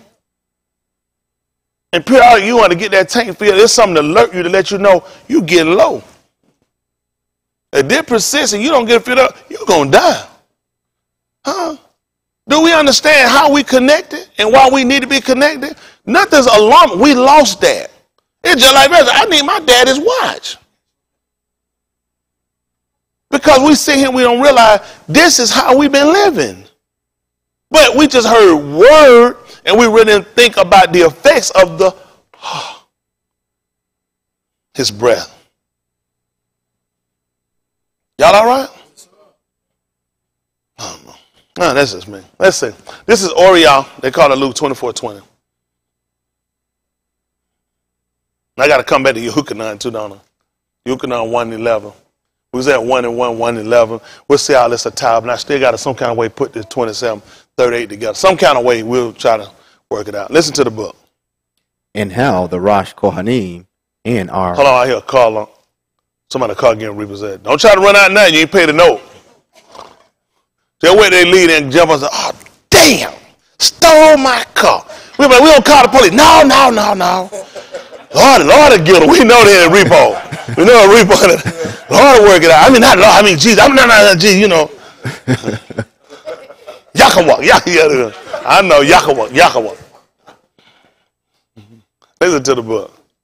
And how the Rosh Kohanim and our Sarim delivered him to be condemned to moot. Yeah. And have crucified him. But we trusted that it had been he which should have redeemed Yashral. Tell them what happened, son. And besides all this, tell them what happened. This Yom is the third Yom since these things were done. See, that start counting. You know what happened? Timeline. See, everything, these people had timelines. They just told you the third day. What did they use to count that? Shemash. They used to Shemash. What's another word for Shemash that they taught you here in America? So we were supposed to use the sun, the BN, the SON for timelines. Because he was going to start to give us periods, time periods. You can't get a week till you get a day. You can't get what they call a month till you get weeks. Now that you're consistent to the months, that's how you're going to get years. So we were using the sun so we can build a timeline. So we can start watching. From the time after this thing happened, they start building a timeline. They said besides all this Yom day is the third one since all this was done. How were you taught how to count? That's right. You were actually taught to count when the sun goes down. That's how they would count. From the time that the sun went down. That's how you get Layla. When the sun goes down. So when the sun went down, they started counting. Now this is the third yum since all this was done. That's what they were doing. You were building timeline. That's what they don't want you to catch. Now we got to show it to you in Easter. You move around back over to December. So it could be either one. His dying or his birth. Nobody know. It's just love him. But these people would count, so they would have a timeline. So if I done counted 3 days, you think I just stopped counting after that? No, I kept counting. I kept counting because this put me up. And he set him in a situation where it made sense for us to continue to count. Because if they didn't continue to count from that point, they're going to miss Passat. Also, they're going to miss, they had Passat, they're going to miss unleavened. No. Masut. I'm sorry, Masut Lakam. They said Masut bread. Lakam is the word for bread. Because if you only count these 3 yums, you still got 4 more. And the last one is a Shabbat. So you got to keep time. On top of that, you got to count time because you got to get ready for Ukal Shabu, they call Pentecost. Then you got to be ready for other Muhaddis that's going to be coming up. Teruah. Shofar. When you're going to sound what they call, we're going to sound the trumpets, the ram horns. You got to get ready for atonement, kafar. You got to get ready for ingathering. All this just makes sense. It all makes sense. They wouldn't have stopped counting. So all of a sudden we got off and we got on their calendar. You see what I'm saying? From that time, if all of the time been lost, all of the time been put off, from that point when the Shamash went down, they had accurate time. If everything got off from that before that because of all the different invasions, you had the Hellenistic period that came in. That's going to be the time Alexander the Great. How many of y'all heard Hellenistic? That's just only dealing with the time frame when Alexander the Gay came in and he died. He had a short rule from 20s to 30s, and he wound up dying out. So you start counting about 320 BC to about 30-something BC or so before you come into time before the Mashiach come in. So you start looking at, they call that the Hellenistic period, and then you start having the Romans to come in the rule. Then you still got Ptolemy who came in, the Egyptian. You start dealing with all the different. So they call that a Hellenistic period. You know, people come and say, boy, there's so much hell in this place. White people start listening to you say stuff because you start doing their time periods. Even white people admitted it was hell when they came in. That's where the terminology Hellenistic come from. You just shortened it to hell. Huh? This place like hell. Where you get that from? That's their time period. That's how white people count time. Y'all learn anything? Don't y'all understand the type of people y'all dealing with? How you say these places just be comfortable, so relaxed and nothing bothers you? There's too much information you don't know and critical information. All right, let's go. Let's say so. Come on, finish up the statement. There's a second car getting repo. Don't worry about it. They probably take them to the same tow place. Listen. Yea, and certain Nashim also of our company made us astonished, which were early at the sepulchre. And when they found not his body, they came, saying that they had also seen a Kazun, a Malaki, which said that he was alive. And a certain of them which were with us went to the sepulchre and found it even so as the Nashim had said. See that? Certain of them, they went here and they found it just like they had said, which means they had to work with their senses. We heard what they said, but we were going to have to, we got to look. We got to look. Got to make sure it's so. This stuff of people just telling us stuff and we just suck it up and just take it don't exist. Just didn't exist for them. Why they didn't just take it? Them women ain't been lying before. Why I said they going to start lying now?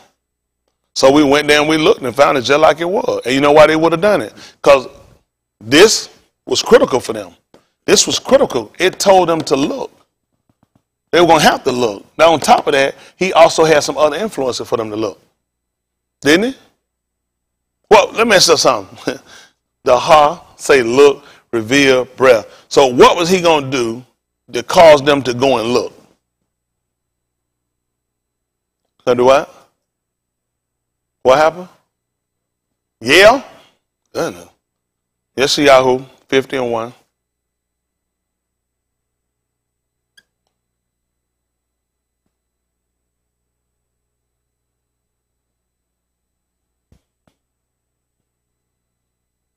Let me see if it's 51. Might be 51 I want.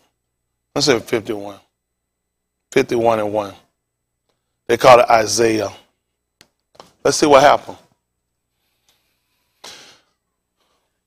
Listen to the book. Hearken to me. Hearken to me. Listen to me. Listen to what I'm saying. What did he tell them? Ye that follow after Sadiq. You hear that? Ye that follow after Sadiq. Interesting he made that. Interesting. Ye that follow after Sadiq. Listen. Ye that seek Yahuwah. Ye that seek Yahuwah. What were they doing when they went to the grave? Listen what he told them. Look unto the rock. Oh, look to the rock.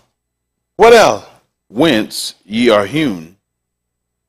And? To the hole of the pit. Yeah. Whence ye are digged. Where I'm going to. Listen. Look unto Abraham And your what Abba. else? And what else happened? And unto Sarah that bare you. See that? Because the woman's going to bear, so we got to go back and look in the hole. That's what he just told her to do. We got to go back and look in the hole. So you see how the bar had influence with Scripture. The effect was it had already given them a writing commandment, an oral commandment. They were supposed to go back and look into the rock. They were already told to go back and look. They was going to have to look to him because they trusted that he was the one that was going to redeem Yasharal. So it was going to cause them to stir them to go and for them to look to make sure it was just like it was. That's all right. Anytime he went, they came and looked, he was still in there. I mean, we had a dead baby. When they came, they looked, they knew he was gone. So they started going back over there. There were things that he did, that he commanded, that were instilled in them, that caused them and stirred them to go in and look, to search, to seek. The reason why you don't, because ain't nothing in you. That's our goal. We're trying to put something in us. That's what we're doing. Think about what, man. I'll be like, shit, man, I ain't going around. You said that what it was. He ain't down. I got to go. Cuff them, they ran. They ran to go and see. Because when you got something in you, it'll cause you. It'll stir you. It will agitate you to go. I got to go and see this. When something's in you. That's the whole goal we're trying to do. We're trying to put something in you. Like breath. You know, Adam wasn't that stirring him either at first. Until he got up too. He got up too. From the teal ground. From Adumah. That's the teal ground. He got him up from the teal ground. Can you imagine that? When he put the bar in him, his breath, he got up. What you think will happen to us? That was to give hope to us that you're going to be laid out too. See, he even told us our graves were going to change. We buried before in caves. He said, your enemy going to come and dig a trench, and they're going to lay you even with the ground. That's where Adam came from. Adam didn't come from no cave. I don't know why you buy and stir that we were cavemen. Adam came from the Adamah. He came from the teal ground. You know what teal ground is? That's when the ground is tore up. He said, your enemy going to tear the ground up and put you in it. They think the man just came up from just a hottest, some. It don't make sense. Adumah means teal ground. A trench. That's what you do when you till it. You dig in a trench. He said your enemy gonna dig one and put you in it. That's how you got graves in the ground. But guess what was gonna happen? Just like he resurrected him. He also gonna quicken your mortal body, your basar. With his breath, with his word, ain't gonna cause you to get up from the ground. But you know, you just hearing the word of him saying it don't make sense unless I can associate it with breath. How many of you have seen or known of people that were passed out unconscious, not unconscious, had died, and they were resuscitated? They put breath back in them, air, wind. Because you don't have to just use that. You can take one of them things that suck like that and just push the wind. That's why you're reading the book. Sometimes it will associate the spirit, the ruach, with the wind. Because you know what the wind do? The wind can agitate something. Put a pile of leaves. The wind can agitate and move them. The wind can take paper down here and that thing. You say, how did it get in my yard? The wind did it. So now you take that same force and put it inside of you.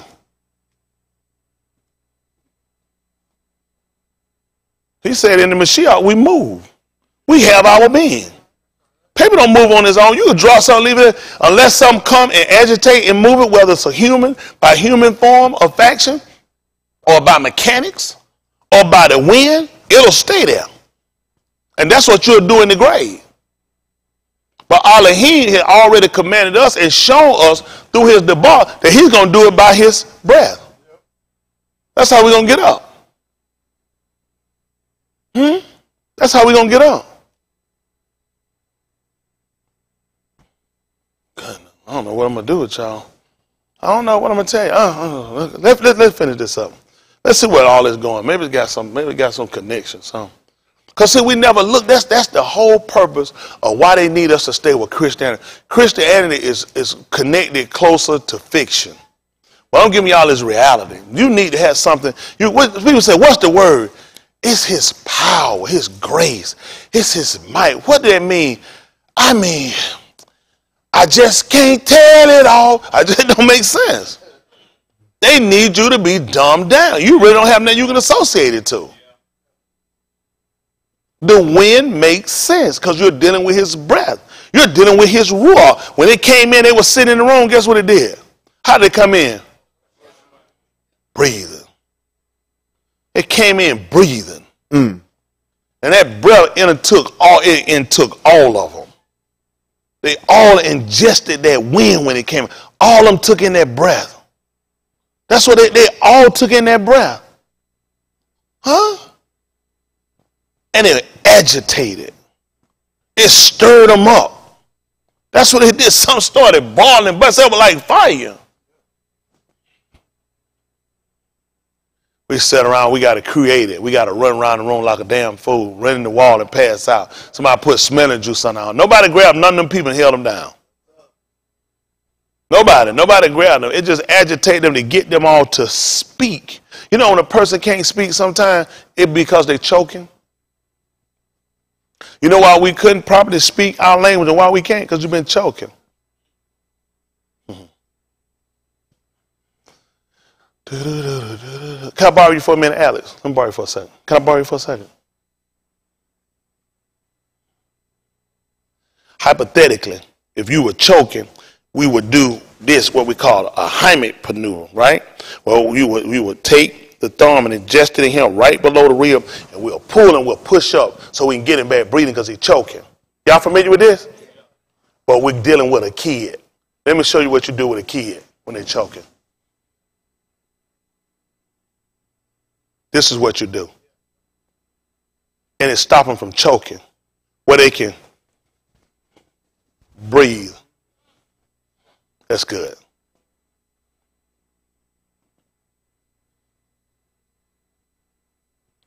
That's what you do for a kid. You hold their hands up over their head so they can breathe. Imagine that. You'll start patting them in the back, which would typically cause whatever large to go down or to become even more entrapped. One of the best technique they found, if you just cause them to just lift their hands up.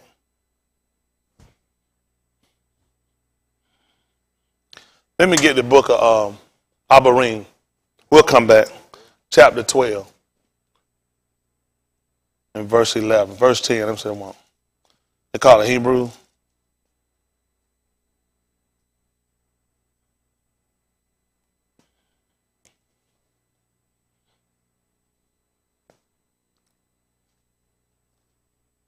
Listen to the book.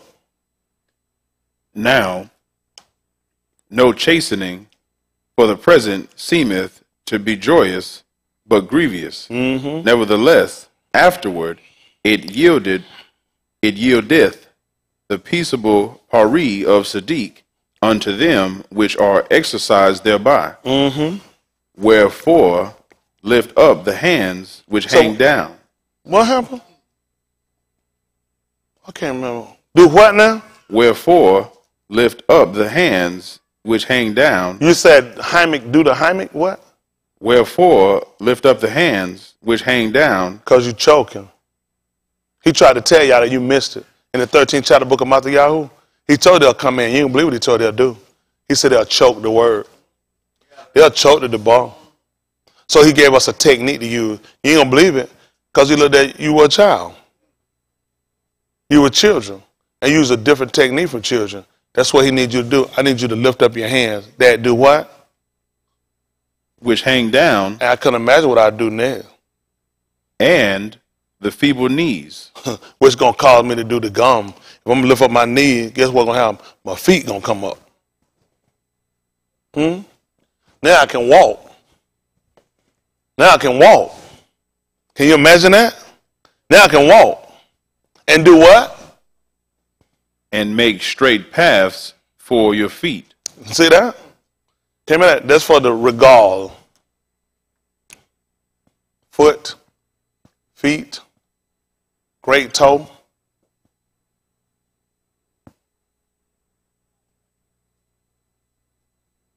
Got it? Foot, feet, great toe, regal for your feet.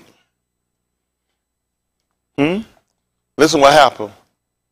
Lest that which is lame be turned out of the way. But do what? Let it rather be healed. How important that is for you to hear that? He didn't get it, huh? What happened? No healing medicine? What did your law tell you? He with you? Exactly right. Let's see what the 17th chapter of the book of Al-Aha Dabarim. These are the breath of the words. This is the word revealed, huh? Look at the word. 17 and 1.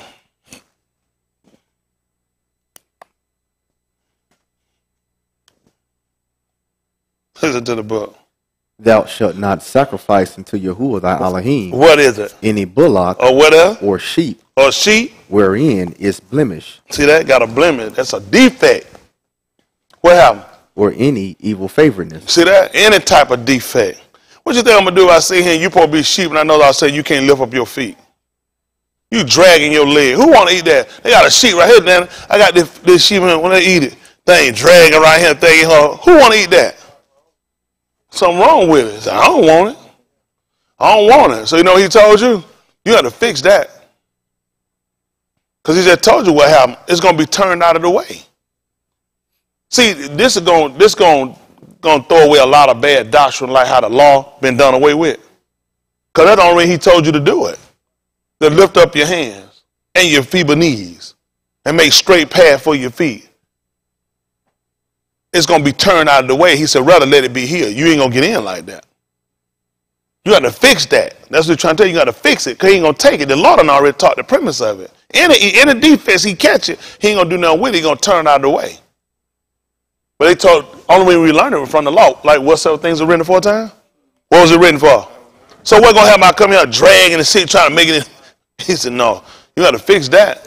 Don't turn out of the way. Ain't that right? You need to heal that. You need to get that fixed. You got to get that fixed before you get him. I don't know what I'm going to do with him. Let's see what happened. Let's finish up what he told us him. Or y'all. So I can get back to your Ukanon 1 and 11. We'll finish up some of this stuff. See how much difference it makes when you sit around, you look at, when you see the ha? Makes a whole lot of difference when you look at, you understand what's happening. I'm trying to fix your condition. He trying to tell me you choking. Man, you choking and you don't even know it. You know when a person choking can't nothing get out and nothing can get in. Till you try to you need to be able to ingest something in. He realized, I can't give you nothing because you're choking. You know what, how a person choking? You can't try to get on something, you're not going to get nothing down. Right now, pushing everything out. And that's where America and that's what these other European countries, even the so-called African countries they name them, are doing to it. They got us choking. The reason why you can't get the root out because you're choking. And all these different techniques they use now, and then all they did is enlarge your situation, made it greater than what it was. You know, they damper what salvation was supposed to come in and work for you. It's not working for you because you don't have any way for it to get in. How you think he gave this man life? He showed you how he did it. I put something in his mouth. So that's the same thing. I got to put it in through your mouth. I got to get the thing in your inward part. Because what goes in the mouth going to get inside of the belly. So there from the belly, even with food, it's going to start to disperse out the nutrients. Vital substance that can be used. It's going to disperse it out through the body. That's the way you eat. So you understood when it comes in, when it enters in. Don't you know what happened to your body intaking good and rich oxygen? The brain. And once the brain can think, it can function, it can heal itself. Pure oxygen to the mouth. Coming in through the mouth, through the nostrils, where they would receive breath through the nostrils, through the mouth, not through the ear. Once they had gotten into it and they ingested come in, then you got mental clarity. When you have mental clarity, then you can command things. How many of y'all didn't know your body can heal itself from pure oxygen?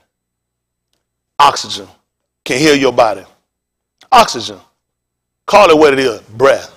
When he said, I'm Yahuwah that heal all your, what was it? How is he going to do that? Through his breath.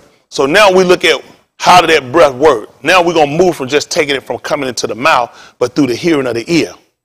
Because that's going to cause us to understand actions to take.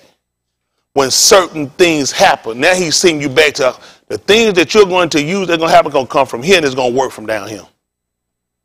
He gave you certain things for a reason, places where he put you, because there were things that were there that were necessary for your productivity in order for you to continue. The place he put you had certain stones for riches, for health, the sapphire, the onyx stone, the beryl stone, the gold and diamond, because these substances not only can be used in the trade, they can also have healing to them. These things are rocks. They're rock. They come in rock form. You actually take them from a rock. So you know what happened? I come along, I said, Leon, look at this. Tell me where I got it. This gold. Tell me where I got it from. From right there in that cave. What Leon finna do? Sit right here and pray? What he finna do? Where you gonna get it from? From that cave. Because he know the value of it. He know, and if I got this, he can go back. He thinking, what if I can get this or something better than this or bigger than this? But he got to go back to that cave to get it. Got it? So for them to go look in that cave, it really wasn't hard. It really wasn't hard. Y'all all right? See, how they keep us on this imaginary way of doing stuff, this imaginary shit that be happening. Nothing imaginary happened. Nothing. Everything they did, mental clarity, it made sense. From the alphabet to the different sentences. These were sentences he gave them. You need to go back and look in the cave. Go back to the whole. Look to where it came from. Don't you know when they saw Yahusha doing certain things in the 13th chapter of the book of Matthew, you know when they started researching back to? Back to the cave. They said, ain't his mother Maureen? Ain't that his aim? And Yahusha, they started looking at other people came from that cave. Name his Aki and his Aku. They all came from that cave.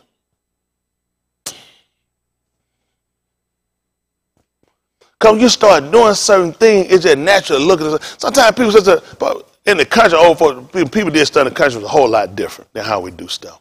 Folks are sitting there, some of these people, when they went to the country, they went to school with teachers that taught their parents or their uncles or whoever. And they start, that Crawford boy? They don't know, in the city, they don't do that. In the country, them folks start naming, they'll name your parents. They'll be like, hold on. Because they start seeing certain stuff you're doing, so they start correlating you back to certain places. They start associating you right back to certain places. I thought that's who you was. Then they start letting you know their relationship with them. See, a lot of times that was city light hurt us. A lot of stuff hurt her because a lot of stuff you don't understand. You know, a lot of things we would do were different than how a lot of people did things today. Back years ago, when you had a baby, you don't believe we would do. We would take it to church. You would bring it, you would take it out to church and let them Christian. You want the preacher to pray over it. You know, that's not too far off because Marine them, they brought in Yahusha. They brought him into the temple. After the times of purification, after the time of accepting a young male, they brought him into the temple. And you wonder why you got that behavior from in the church when you would come, you bring a new baby, bring in and want the preacher to pray over it and do certain things over it. Because we got it from somewhere. White people watch you, lost your structure. Then we had stuff we do, we had a kid, we would bring them. And you know what you would do? You bring it and let Big Mama or let Granddad or somebody of them see it. You had somebody, you want them to see that baby. They can tell you about that baby. Oh, that baby be all right. It's going to be a good one here. You had brought them to the older people. Older people love them. You want them to see them. You want them to get that baby. Your grandmama or something, you want to see that baby. She don't tell you. I won't take long. She get that baby, tell you, hand it back to you. Uh-huh. You start looking, oh, hell. She know you can't handle what I tell you. Don't take it back. That ain't your baby. Grandmama was the DNA tester. Ain't nobody in our family got no head like that. Who don't damn suck that milk dud? We ain't got no milk duds in our family. You get them, you have one, you bring grandmama, damn grandmama, ain't nobody gonna see them. You brought them folks say they can tell that baby life. They can tell you who that baby will remind them of, who that baby connect to in their family. Ain't that right? Them old people, they knew that you did it. You ain't gonna believe what happened. You know Yahusa, you heard of him before? In Mizraim, he had 2 boys. You don't believe what he did. He brought them to Yaakov. That's what he did. He brought Apharim and he brought Ephraim to him. Even though he couldn't see, he brought him to the old man. And when the old man sat him in front of him, he started guiding his hand. And he wound up putting his right hand on the younger. Yahusa tried to move his hand and change it. He said, no, not so. He the elder. He knew exactly what he was doing. He crossed him over.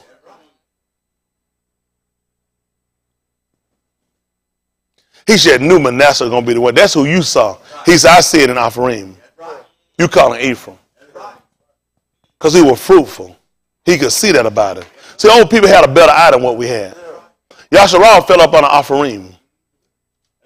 Y'all didn't know that? Because he could see where he was going to be fruitful.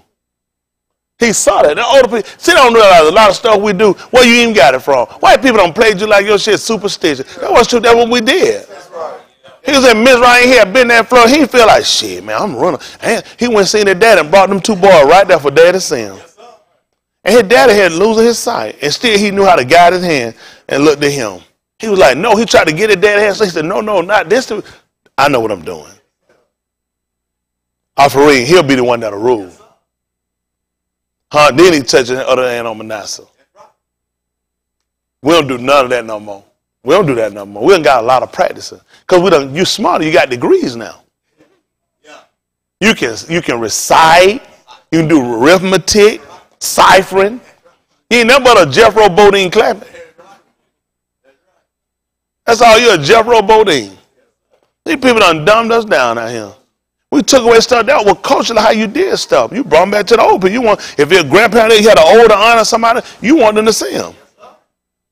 And all right, they were the matriarch of the family. So they would say you want them to see him. There's certain consent they'll get. They'll tell you who that baby reminds them of. They said, baby, just like you were when you want to hear that. They just told you that's your baby. So, Here you go. You go, oh, hell. Oh, hell. Everybody in the family know what they have now. Oh, shit, down. They ain't boy baby. Hey, that boy baby, they moved on. They tell you family. Them old folks, they knew. They watched. So they wanted you to we got rid of our old. That's what they wanted us to do. Our old, what we were looking back to. They realized we don't have that now. We got young. It made no sense. Look at these young people. They don't know nothing. Even when Yahusha came on and said, don't y'all know he was younger? That man had to tell us some old stuff. That man started with saying about Abraham. They look, man, you ain't even 50. Who you talking to? That's right. You a baby. Man said, well, Abraham, before Abraham. That man said, he said, well, Abraham see me, and he was glad to see me. He was looking, he could tell, say, yeah, he mine. He said when he see me, he was glad. They said, you don't see, you see Abraham? Yeah, I thought he talked like niggas, huh? That was important for them. Because they're looking at a young man coming to see, you took the counsel of the aged man. So he had to let the people know how old he was. Okay, don't worry about it. I don't know. Anyway, come on, finish 24:20 up. I still got this Eucharist 1 and 1 up, 1:11. I better finish up. Listen to the book. You want me to finish where I left off or go back to 20? We had 1 and 1. Eucharist 1 and 1, then I jump back down to 1:11. We're dealing with Barashit in the beginning. Listen to the book. Barashit was the Debar, and the Debar was with Elohim, And the Debar was Elohim, the same was Barashit with Elohim. Listen. All things were made by him, And without him was not anything made that was made. tell them what he was, son. In him was Kai. And The Kai was the Aur of Anashim. see that? It was the breath. Now we done heard that breath is the same thing as light. Light calls you to see. It illuminates. Light also gives judgment. Y'all didn't know that? Light can give judgment. Yahusha came in and told you that he was the Aur of the Arise. Then he told y'all he was him for judgment. So light can give judgment and also give life, just like breath does. Y'all all right? That's important for us, ain't it? Listen, these connotations are important for you. You've been living in a enigma too long. You've been sitting here in this fictionalized world these people have created. You need to know just how close connected we are to him and exactly what it really entails. What is he saying to us? He said now it's in us. That judgment is in us. That life is in us. That breath is in us. Listen. And the Aur shineth in Kashak. See that? You see what they did? Smiled at him. Huh? Can you believe that? Listen. And the Kashak comprehended it not. So look at that. You got something, you don't even know what you got. Sitting around breathing, you don't even know what you got. Can you imagine that? You got it, but he said you don't even understand it. You got something you don't even understand. You know what's dangerous? Power, unwilled, unmanned, or misunderstood. That's how a lot of times you get these destructions, because people got power, they don't even know what they're doing with it. And he wanted to make sure when we got it, that you understood it. You wound up getting something before you even understood it. Can you imagine that? Now we got to come along and get an understanding, because it's here now. We got to deal now and try to make sure we get an understanding of what we got, because we didn't know. We never knew we had his word. It was close associated with breath, breathing. And you need to breathe in order to live, which means I got to have the word. I got to have it. And y'all sleep on it. You know what happens when you die or when you sleep? Your breathing drops down. You don't breathe the same when you sleep. That's going to be a problem. You know that?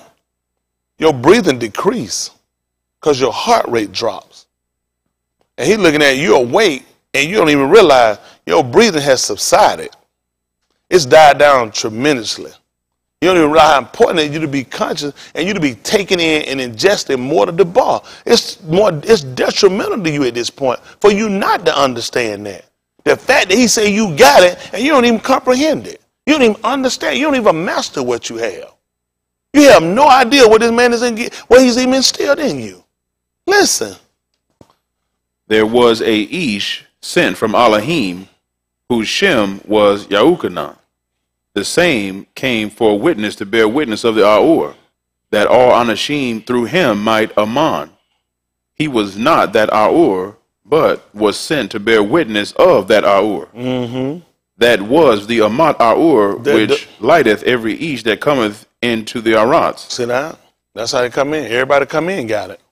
Everybody come in and get it. You just got to understand it. Listen. He was in the Arats. And? The Arats was made by him. And? The Arats knew him not. What happened? He came unto his own. And? His own received him not. But? As many as received him, to them gave he power to become the Beni of Elohim. Who know why they ain't receive him? Because they ain't know. How you going to receive something you don't know? They come and say, man, they up the street, man, they getting away free chicken and peace and fries. You don't have none. You say, I ain't even know. I ain't know. That's why I ain't going to get it. You said, yeah, Michelle had told me about it, so I was informed. He realized why people didn't get it, why people missed it. He said, because they didn't know. That's why he started letting us know how important it was. He said, well, then they all need to be taught of me. If everyone I'm taught of me, you know what they do? They'll come get some of this chicken and pizza. If I put this on a mass broadcast and put this out where more people be informed about it, more people come. More people will show up and try to get it. Because they'll realize it's essential, especially the people that's hungry and people that thirsty, they'll come and see me. But you don't know how you made. You don't know what you were made for. You don't understand him. How you going to come and get it?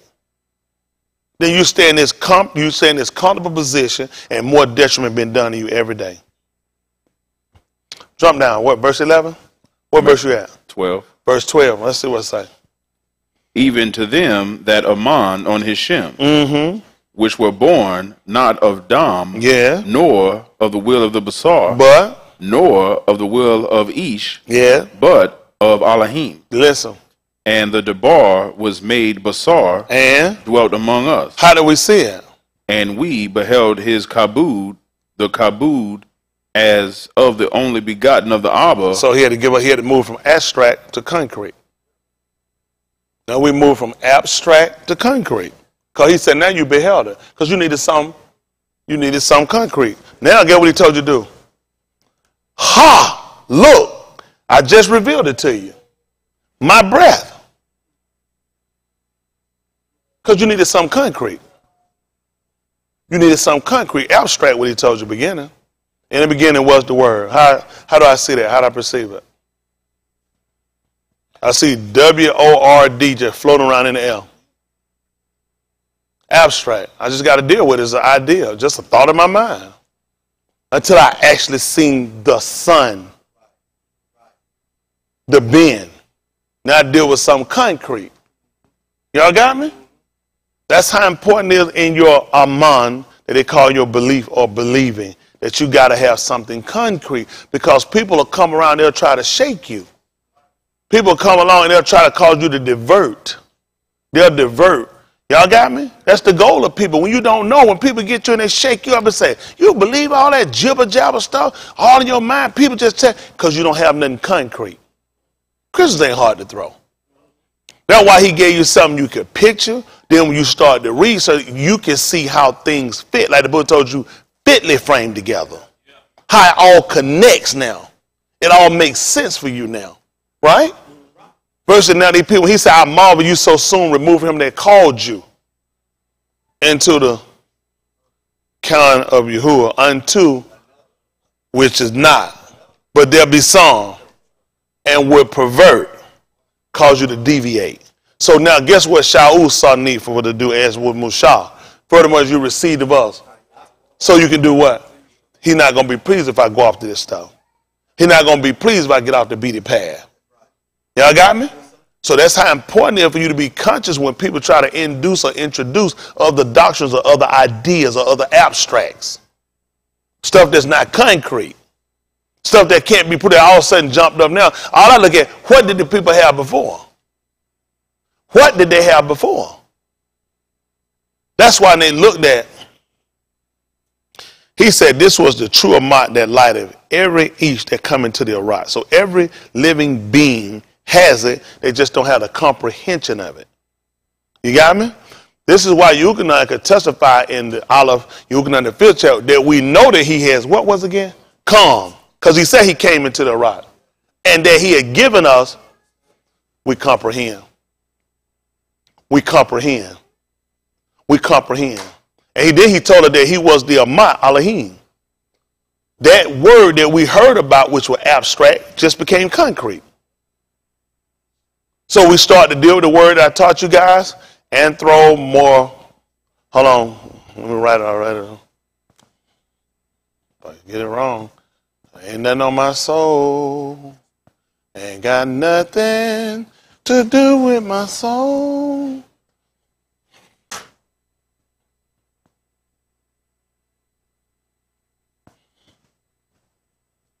My OR connect together. That when you get ready, you say, oh, here.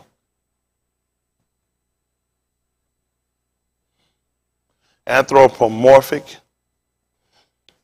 Correct? Huh? Y'all all right? That's having human traits. That's concrete. That's having human traits. Because now you done came along and we saw that Elohim had a son. If he gave me a male son, that tells me that he's anthropomorphic, which means he has human traits.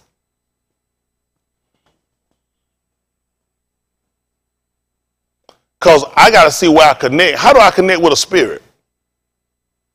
Go sit in a room and get a little glass ball and shake it up a little snowfall and cut the lights out. Shama come down.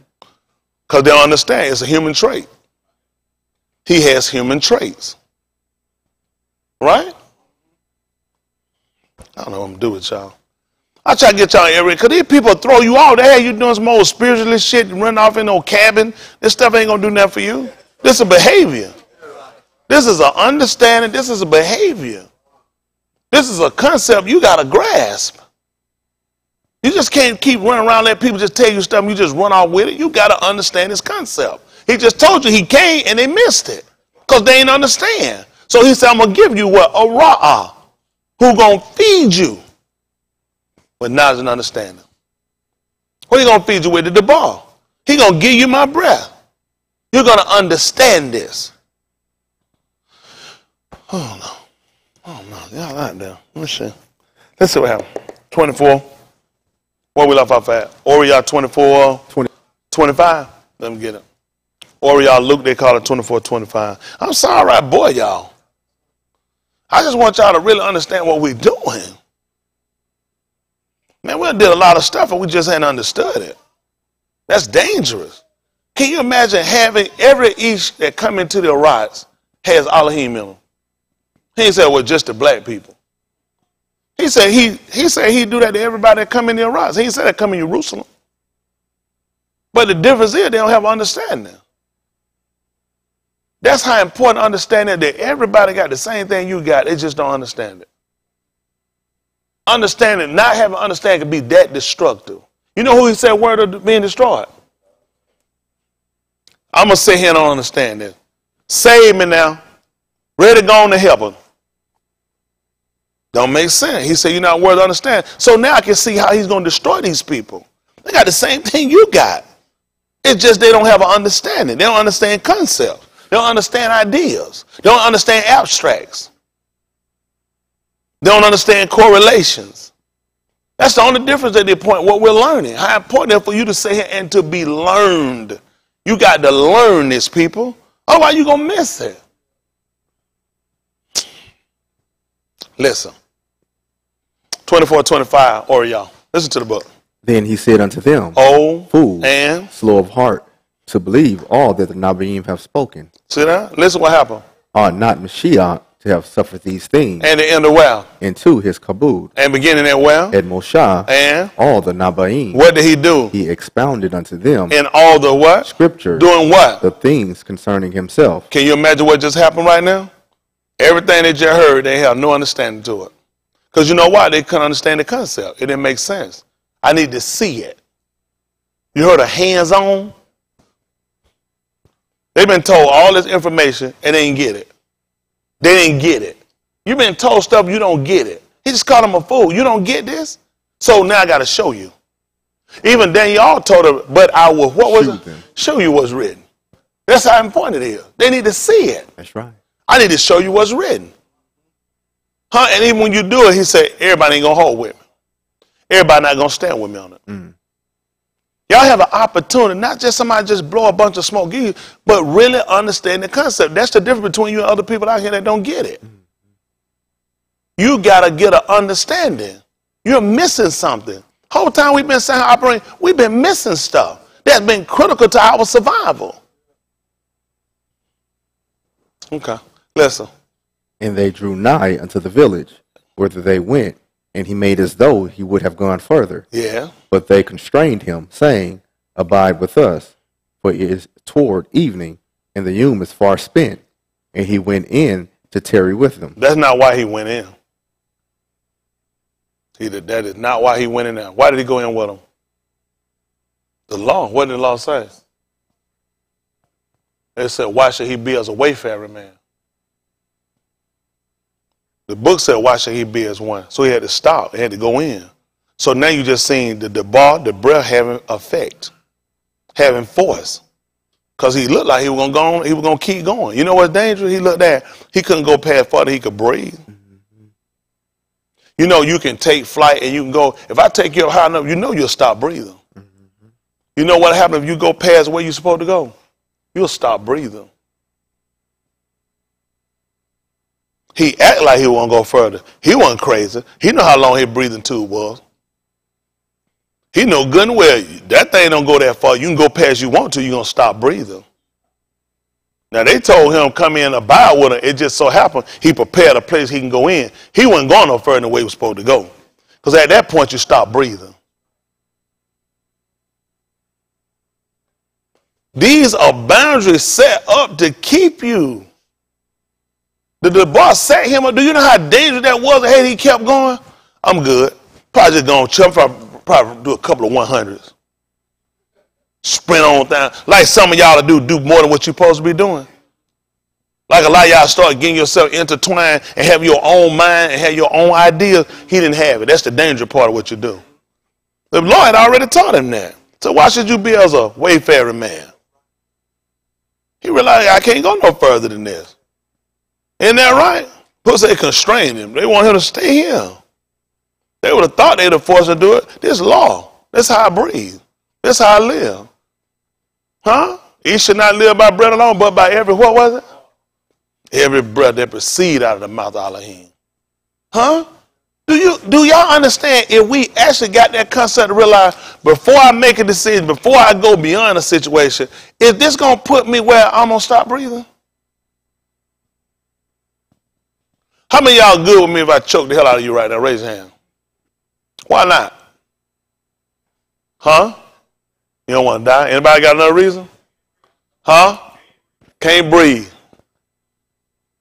Don't feel good. All these reasons I agree with.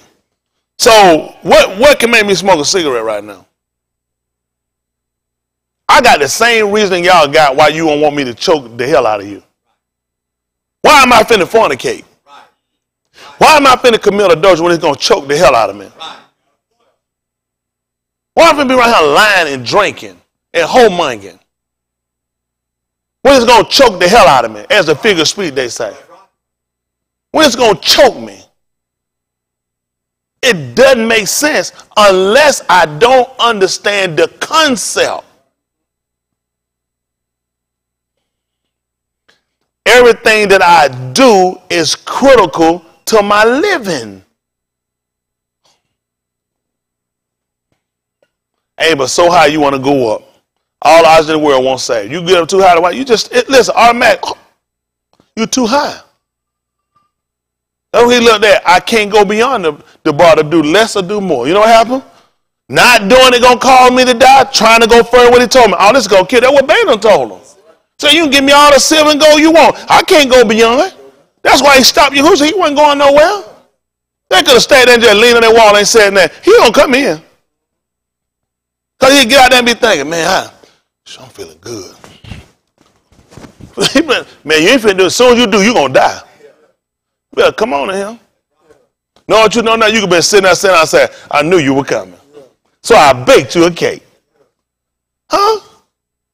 Do you understand that's how much power is in the bar? That this kept him? That he would not. So now you gotta ask yourself, why is it that you're not being kept? Because you don't know. Because you got the same thing everybody else got. You got the same thing he got. So you can see how dangerous it is. When he told you my people, he said they don't know. He came to his own. That's what he told. He said they don't consider. He realized if I go past this house to try to see if I can go a little further where I need to go, this thing going to kill me with him. I'm going to kill. People look at you, man, you kill my chances. He would have killed. So when you fornicate, when you commit adultery, when you lie, when you cheat, you steal, you drink, you smoking, you do know you're killing your chances, right?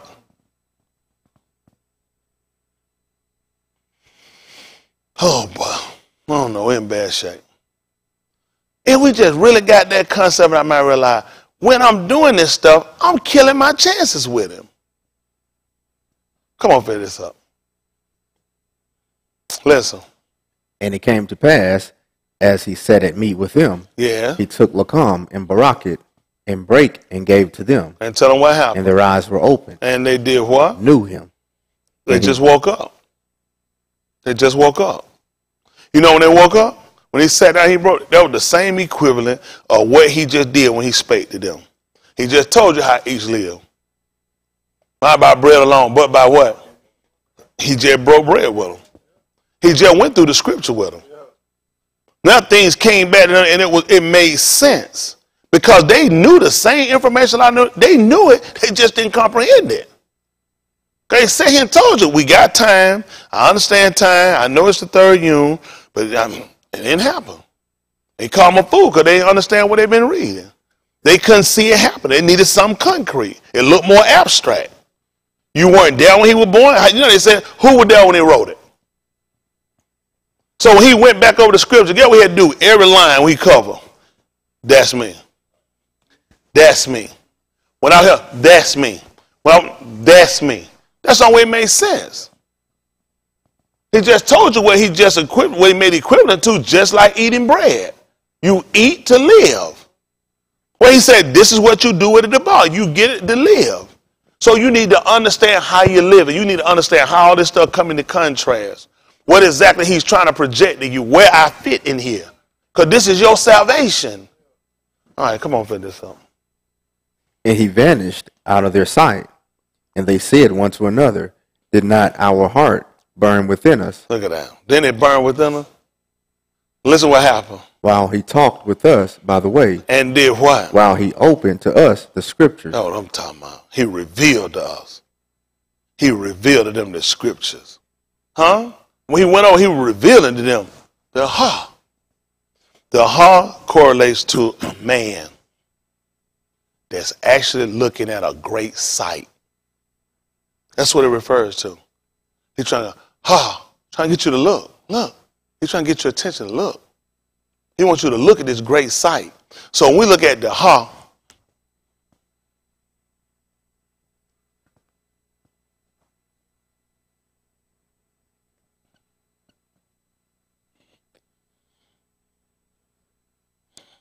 halal. Halal. It's looking for direction. That's what it is. They're assimilated to praise. It couldn't be. It's going to correlate more to we're looking for direction. That's what we look for, direction. The reason why the book told you they shall look on him, because we were looking for direction. When they sat down to watch him now, because we were trying to see, we were looking for direction. What do we do from here? There they sat down to look, to see what was going to be revealed. Because they were trying to get direction. It refers to a light. Just like Halion, the shining one. Halal actually refers to a light that we look for direction. Matthew chapter 2.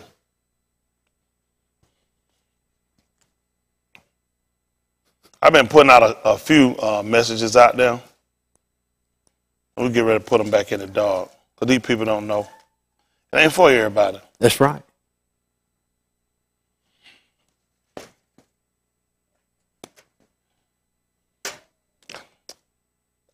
Listen to the book.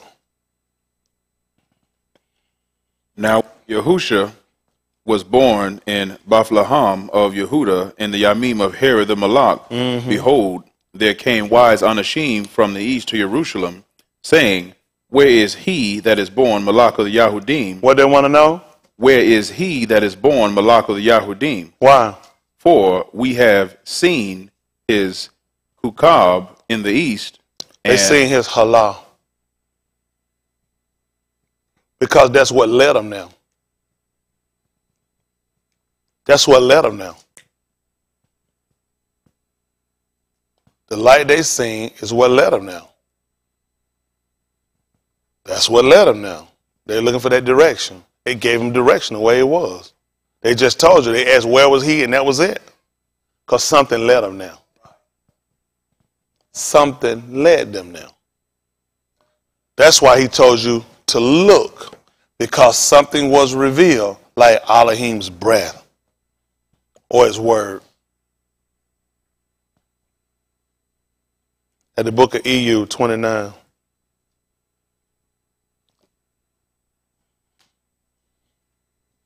See if it's 29 and 1. Job, they call it.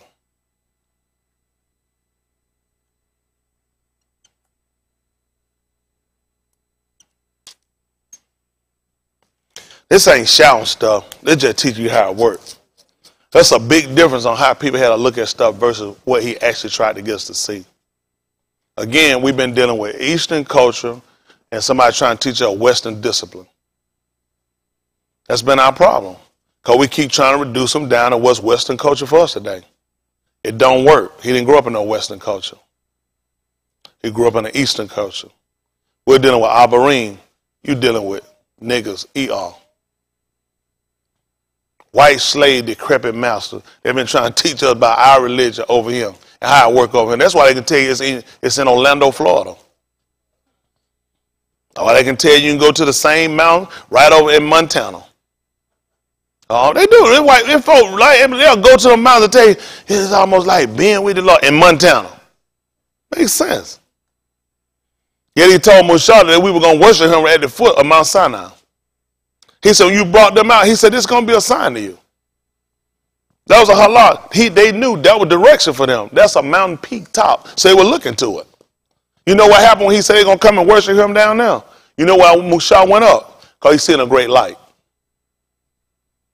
He was going up to see a great light. It directed him, halal. He needed him to look.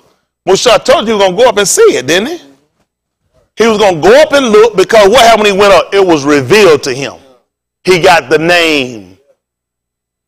He got direction. That's why he went up. Halal. That's what.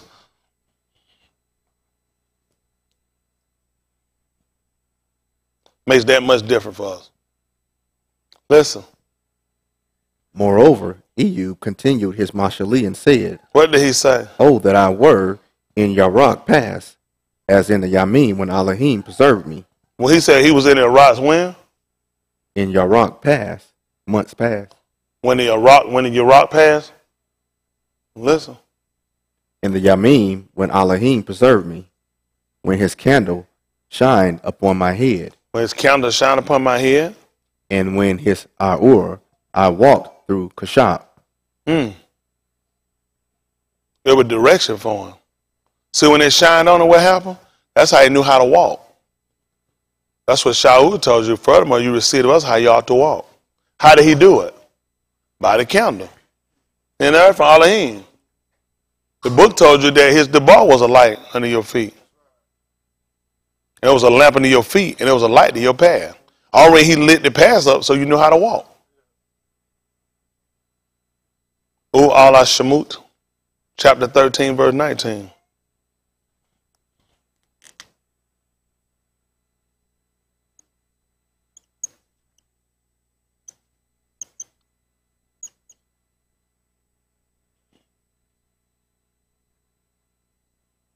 $13 and $19. I'm gonna get y'all finished. I see y'all going to sleep. I've been doing that. Oh, they've been gone. I was gonna tell them a pack of lie about some hoes. They've been wide open. I'm telling y'all, go ahead and die and don't know what you're doing. You don't make it in. Straight to the bottomless pit. Man, we can't afford. We don't miss too much. Y'all, man, we don't miss too much. This little stuff we learning, what you gonna do when they already knew this? You ain't learning nothing that just popped out. It's been out. This ain't nothing new. It's old. I already told you to ask for the old path. Where's the Ta'ud way?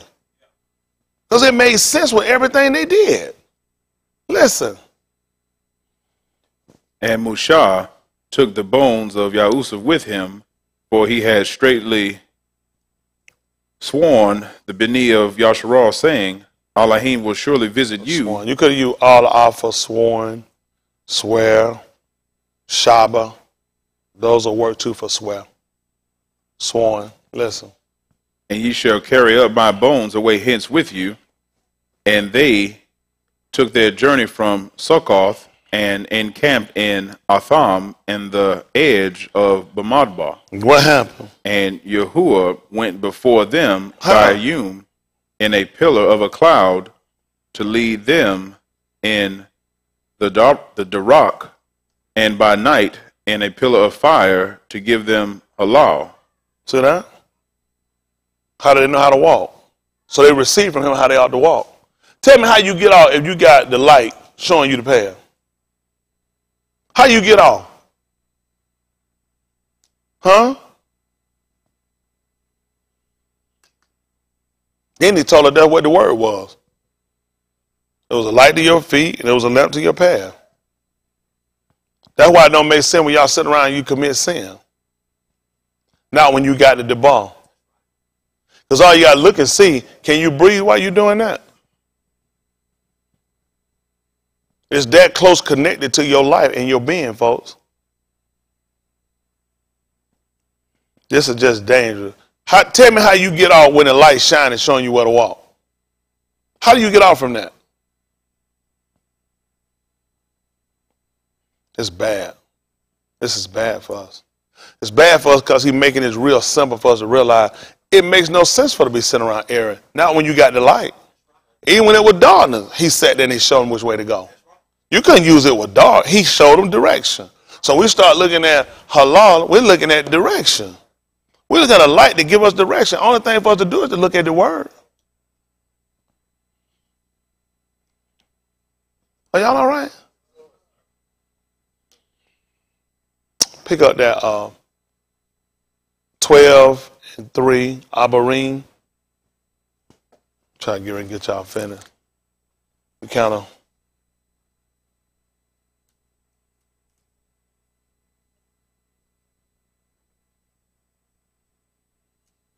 Well, 12 and 1. 12 and 1.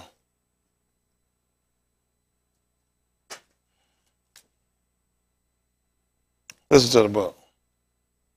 Wherefore, seeing we also are compassed about with so great a cloud of witnesses. Do what? Let us lay aside every weight and the kata, which doth so easily beset us. Let me ask you something just thinking about that statement. What's your concept of that statement? Anybody got an idea? I'm just wondering what you think, huh? Put a cloud before me today. He said, wherefore seeing we so compassed about with so great a cloud of witness, let us lay aside every weight and the sin that so easily beset us. And hedge of sin. What do you think about? What does it draw your mind to? What several things are written aforetime, written for our learning? Huh? Immersion? What about the fact when they came out of Mizraim and when Mushah delayed that the people sat there and made a golden calf or ox? When Mushah began to speak to Mr. Yahusha, he told them how the Mizraim and everybody else knew what he had did. And he destroyed all his people as one ish. And then they would say that he brought them out for folly. When Moshe came down, he destroyed the golden ox that they had made. He destroyed it. You know why? Because they had behedged them in. So he burned it up. He destroyed it and stole it on the water and made the people drink it. He was angry with the people. Before he got rid of it, he realized y'all just cut your living off. You just cut your breath with it. You just cut your chances short, sitting here playing around with this thing. Because other people been watching and they know about us. So he said, seeing we also compass about us. People see what he's doing for us. Mr. Yahuwah working, y'all just don't know it. So I sent out a video, sent out a picture showing y'all, what was it, Montana? One of the great oceans out there. Y'all didn't see it? It turned red on them. Mm-hmm. Oh, it done turned red on them. Mr. Yahuwah talking. These people ain't no, don't y'all know white people ain't no fool? They not going to acknowledge just like they did in Mizraim. You don't even read when them people acknowledged it. That's how you get it, act like it don't exist. Don't acknowledge it. Don't put on the news where people can see it. We've seen this before when the water turned to blood. That's right. When he wouldn't let his son go. He said, you don't let my Ben go, I'm going to kill your son. That's why the measles are rampant through it, people. That's why the disease is going. You won't let us go. Listen, he's hardened their hearts. He destroying these people on every platform. They just don't tell. You think white people ever sat down, the French, the British, the American, the Australian, you think they would actually tell you what's going on in Ireland? They're not going to tell a nigga. Because you'll start to associate. That's why everything falling around him. That's why the animal dying. That's why he getting mad. Listen, all that shit sitting in the store, you got to take it and burn it. Don't you know that lost money, that lost profit? That man losing money instead of declining. He got an iPhone. Yahuwah said, I am Yahuwah. His phone losing. It plummeting. He done put in the damn camera where the volume go. He losing. He can't just make up some shit at this point. How many of y'all didn't know iPhone losing? They start plummeting. Oh yeah, they losing bad. What can he do to a phone? He told you he Yahuwah. I'm Yahuwah. He said he iPhone. I'm going to cut this shit short real quick. All these people don't say he done stole from him. He taking them down little by little. These white people ain't going to tell you that, though.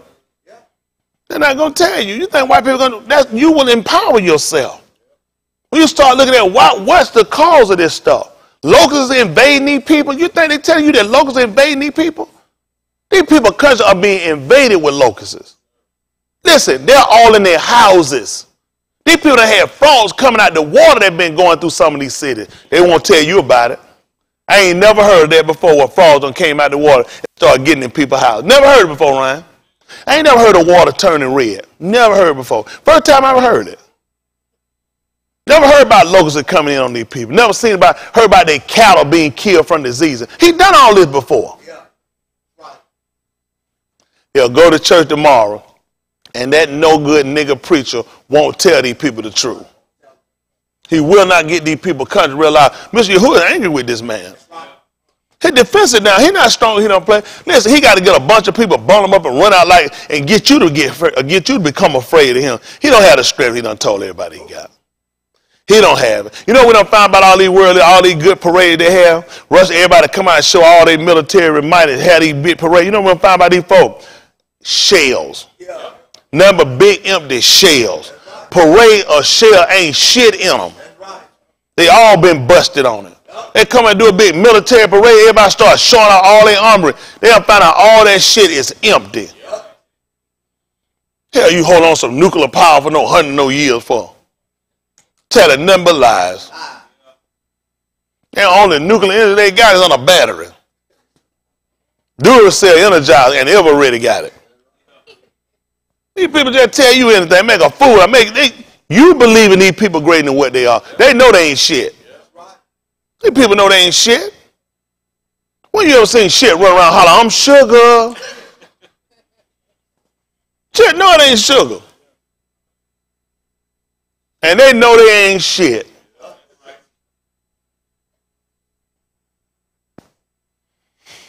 We just got to get this thing right. We just got to get it right. I'm going to let y'all go. But we got to make sure we get it right. We'll start getting deeper more into this, the more I see fit, and y'all will start seeing how to more closely connect the Abari, the Dabarim, the Aleph to the Dabarim. You read it so you'll see what they saw, why it was so important for them to watch. Y'all got it? How everything connected for them. And you'll see how things connect for you so you can get out this enigma these white people done put you in. Where they come in, they seize our homes, our family, our children, how they take over everything, our income, our health, our welfare. Everything we got, somebody's controlling. That can't work. That can't work no more for us. I can't read a book that empower me and tell me my connection with him and somebody else control my destiny. That's not going to work. That's why the kind of teaching I had, they took Negro preachers like me or people that spoke anywhere remotely like this, like Lee. Think about this. Even with the Negro preachers being taught Christianity, they were still teaching the people to leave, to go back to a better land. Don't you know what the whole country, the whole thing was in Mizraim? The people were being told to leave. That wasn't new when Musa came on the scene. They already been looking at leaving. But before Yahusuf died, he told her that we were going to come out. So once it was told us that we were going to come out, don't you know we were looking for it? And he told her that when we leave, what we supposed to do? Because these were signs for us. These were signs for us that we were supposed to see that Yahuwah did just what he told her. That the word that he had told her, that he had commanded, that breath he gave us out of the mouth of Yahusuf still stood then. White people want you to believe that the word that was told us, the breath that was told us concerning our liberation, concerning our salvation, They want you to believe that it don't exist. It still exists today. Yes, sir. That's right. It's just as prominent to us today as it was when he spoke it back then. Yes, sir. That's what he was doing. He was awakening them so these people would know, they would become conscious. Before he left, they want to know, are you going to restore it to us now? That's right. We not know people wait. We want it now. Now. That's right. That's what they want. Young guy Yahusha that ate, sat down with Yahusha, ate with Yahusha done healed, Yahusha did, and they still ask for the Malkut now. That's right. I'm good. I ain't got to have nothing. Glory. Glory. I'm good. Will you give it to us now? Yes, sir. I need it now. Yes, sir. I'm for one conversation with the white man. These are our demand. This is what we're telling you we're going to do. I ain't asking for shit. That's right. Because when you ask, you still give it over there. He still got rule over your ass. The asking shit is over with. This what we going to do. That's right. This what we going to do. And this your deadline. That's the end. Listen, we done suffered. We done been shot down. We've been maimed. We've been raped. We've been locked up too damn long. Now you done sat here and just read a book that told this man coming like everyone that's coming to the path. This man just told you how close a proximity you are to him. You keep looking for something. He done told you it's not thee. Right. I speak it is right here. Right. What the hell I'm waiting on? Yeah. They don't want to take that either. He done said it very naughty. He said, I ain't got to go look and search number no Shamaim. I ain't got no damn business. Got to go get no ship and go way across the no damn over no rusty ass white folk with no two little locks on the side of the head. He said right here. Right here. He said very naughty. Yes, sir. That's what I'm speaking. I'm speaking his breath. Yes, sir. Yes, sir. We bring stuff in the condition of living. Yes, sir. I don't want to talk about that. I know. I'm extreme. What's a white man with a sheet on calling you a nigga, talking about your baby is a monkey?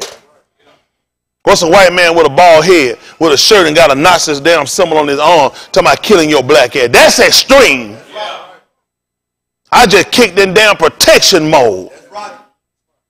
Hell, you don't call me extreme when I'm in protection mode. That's right.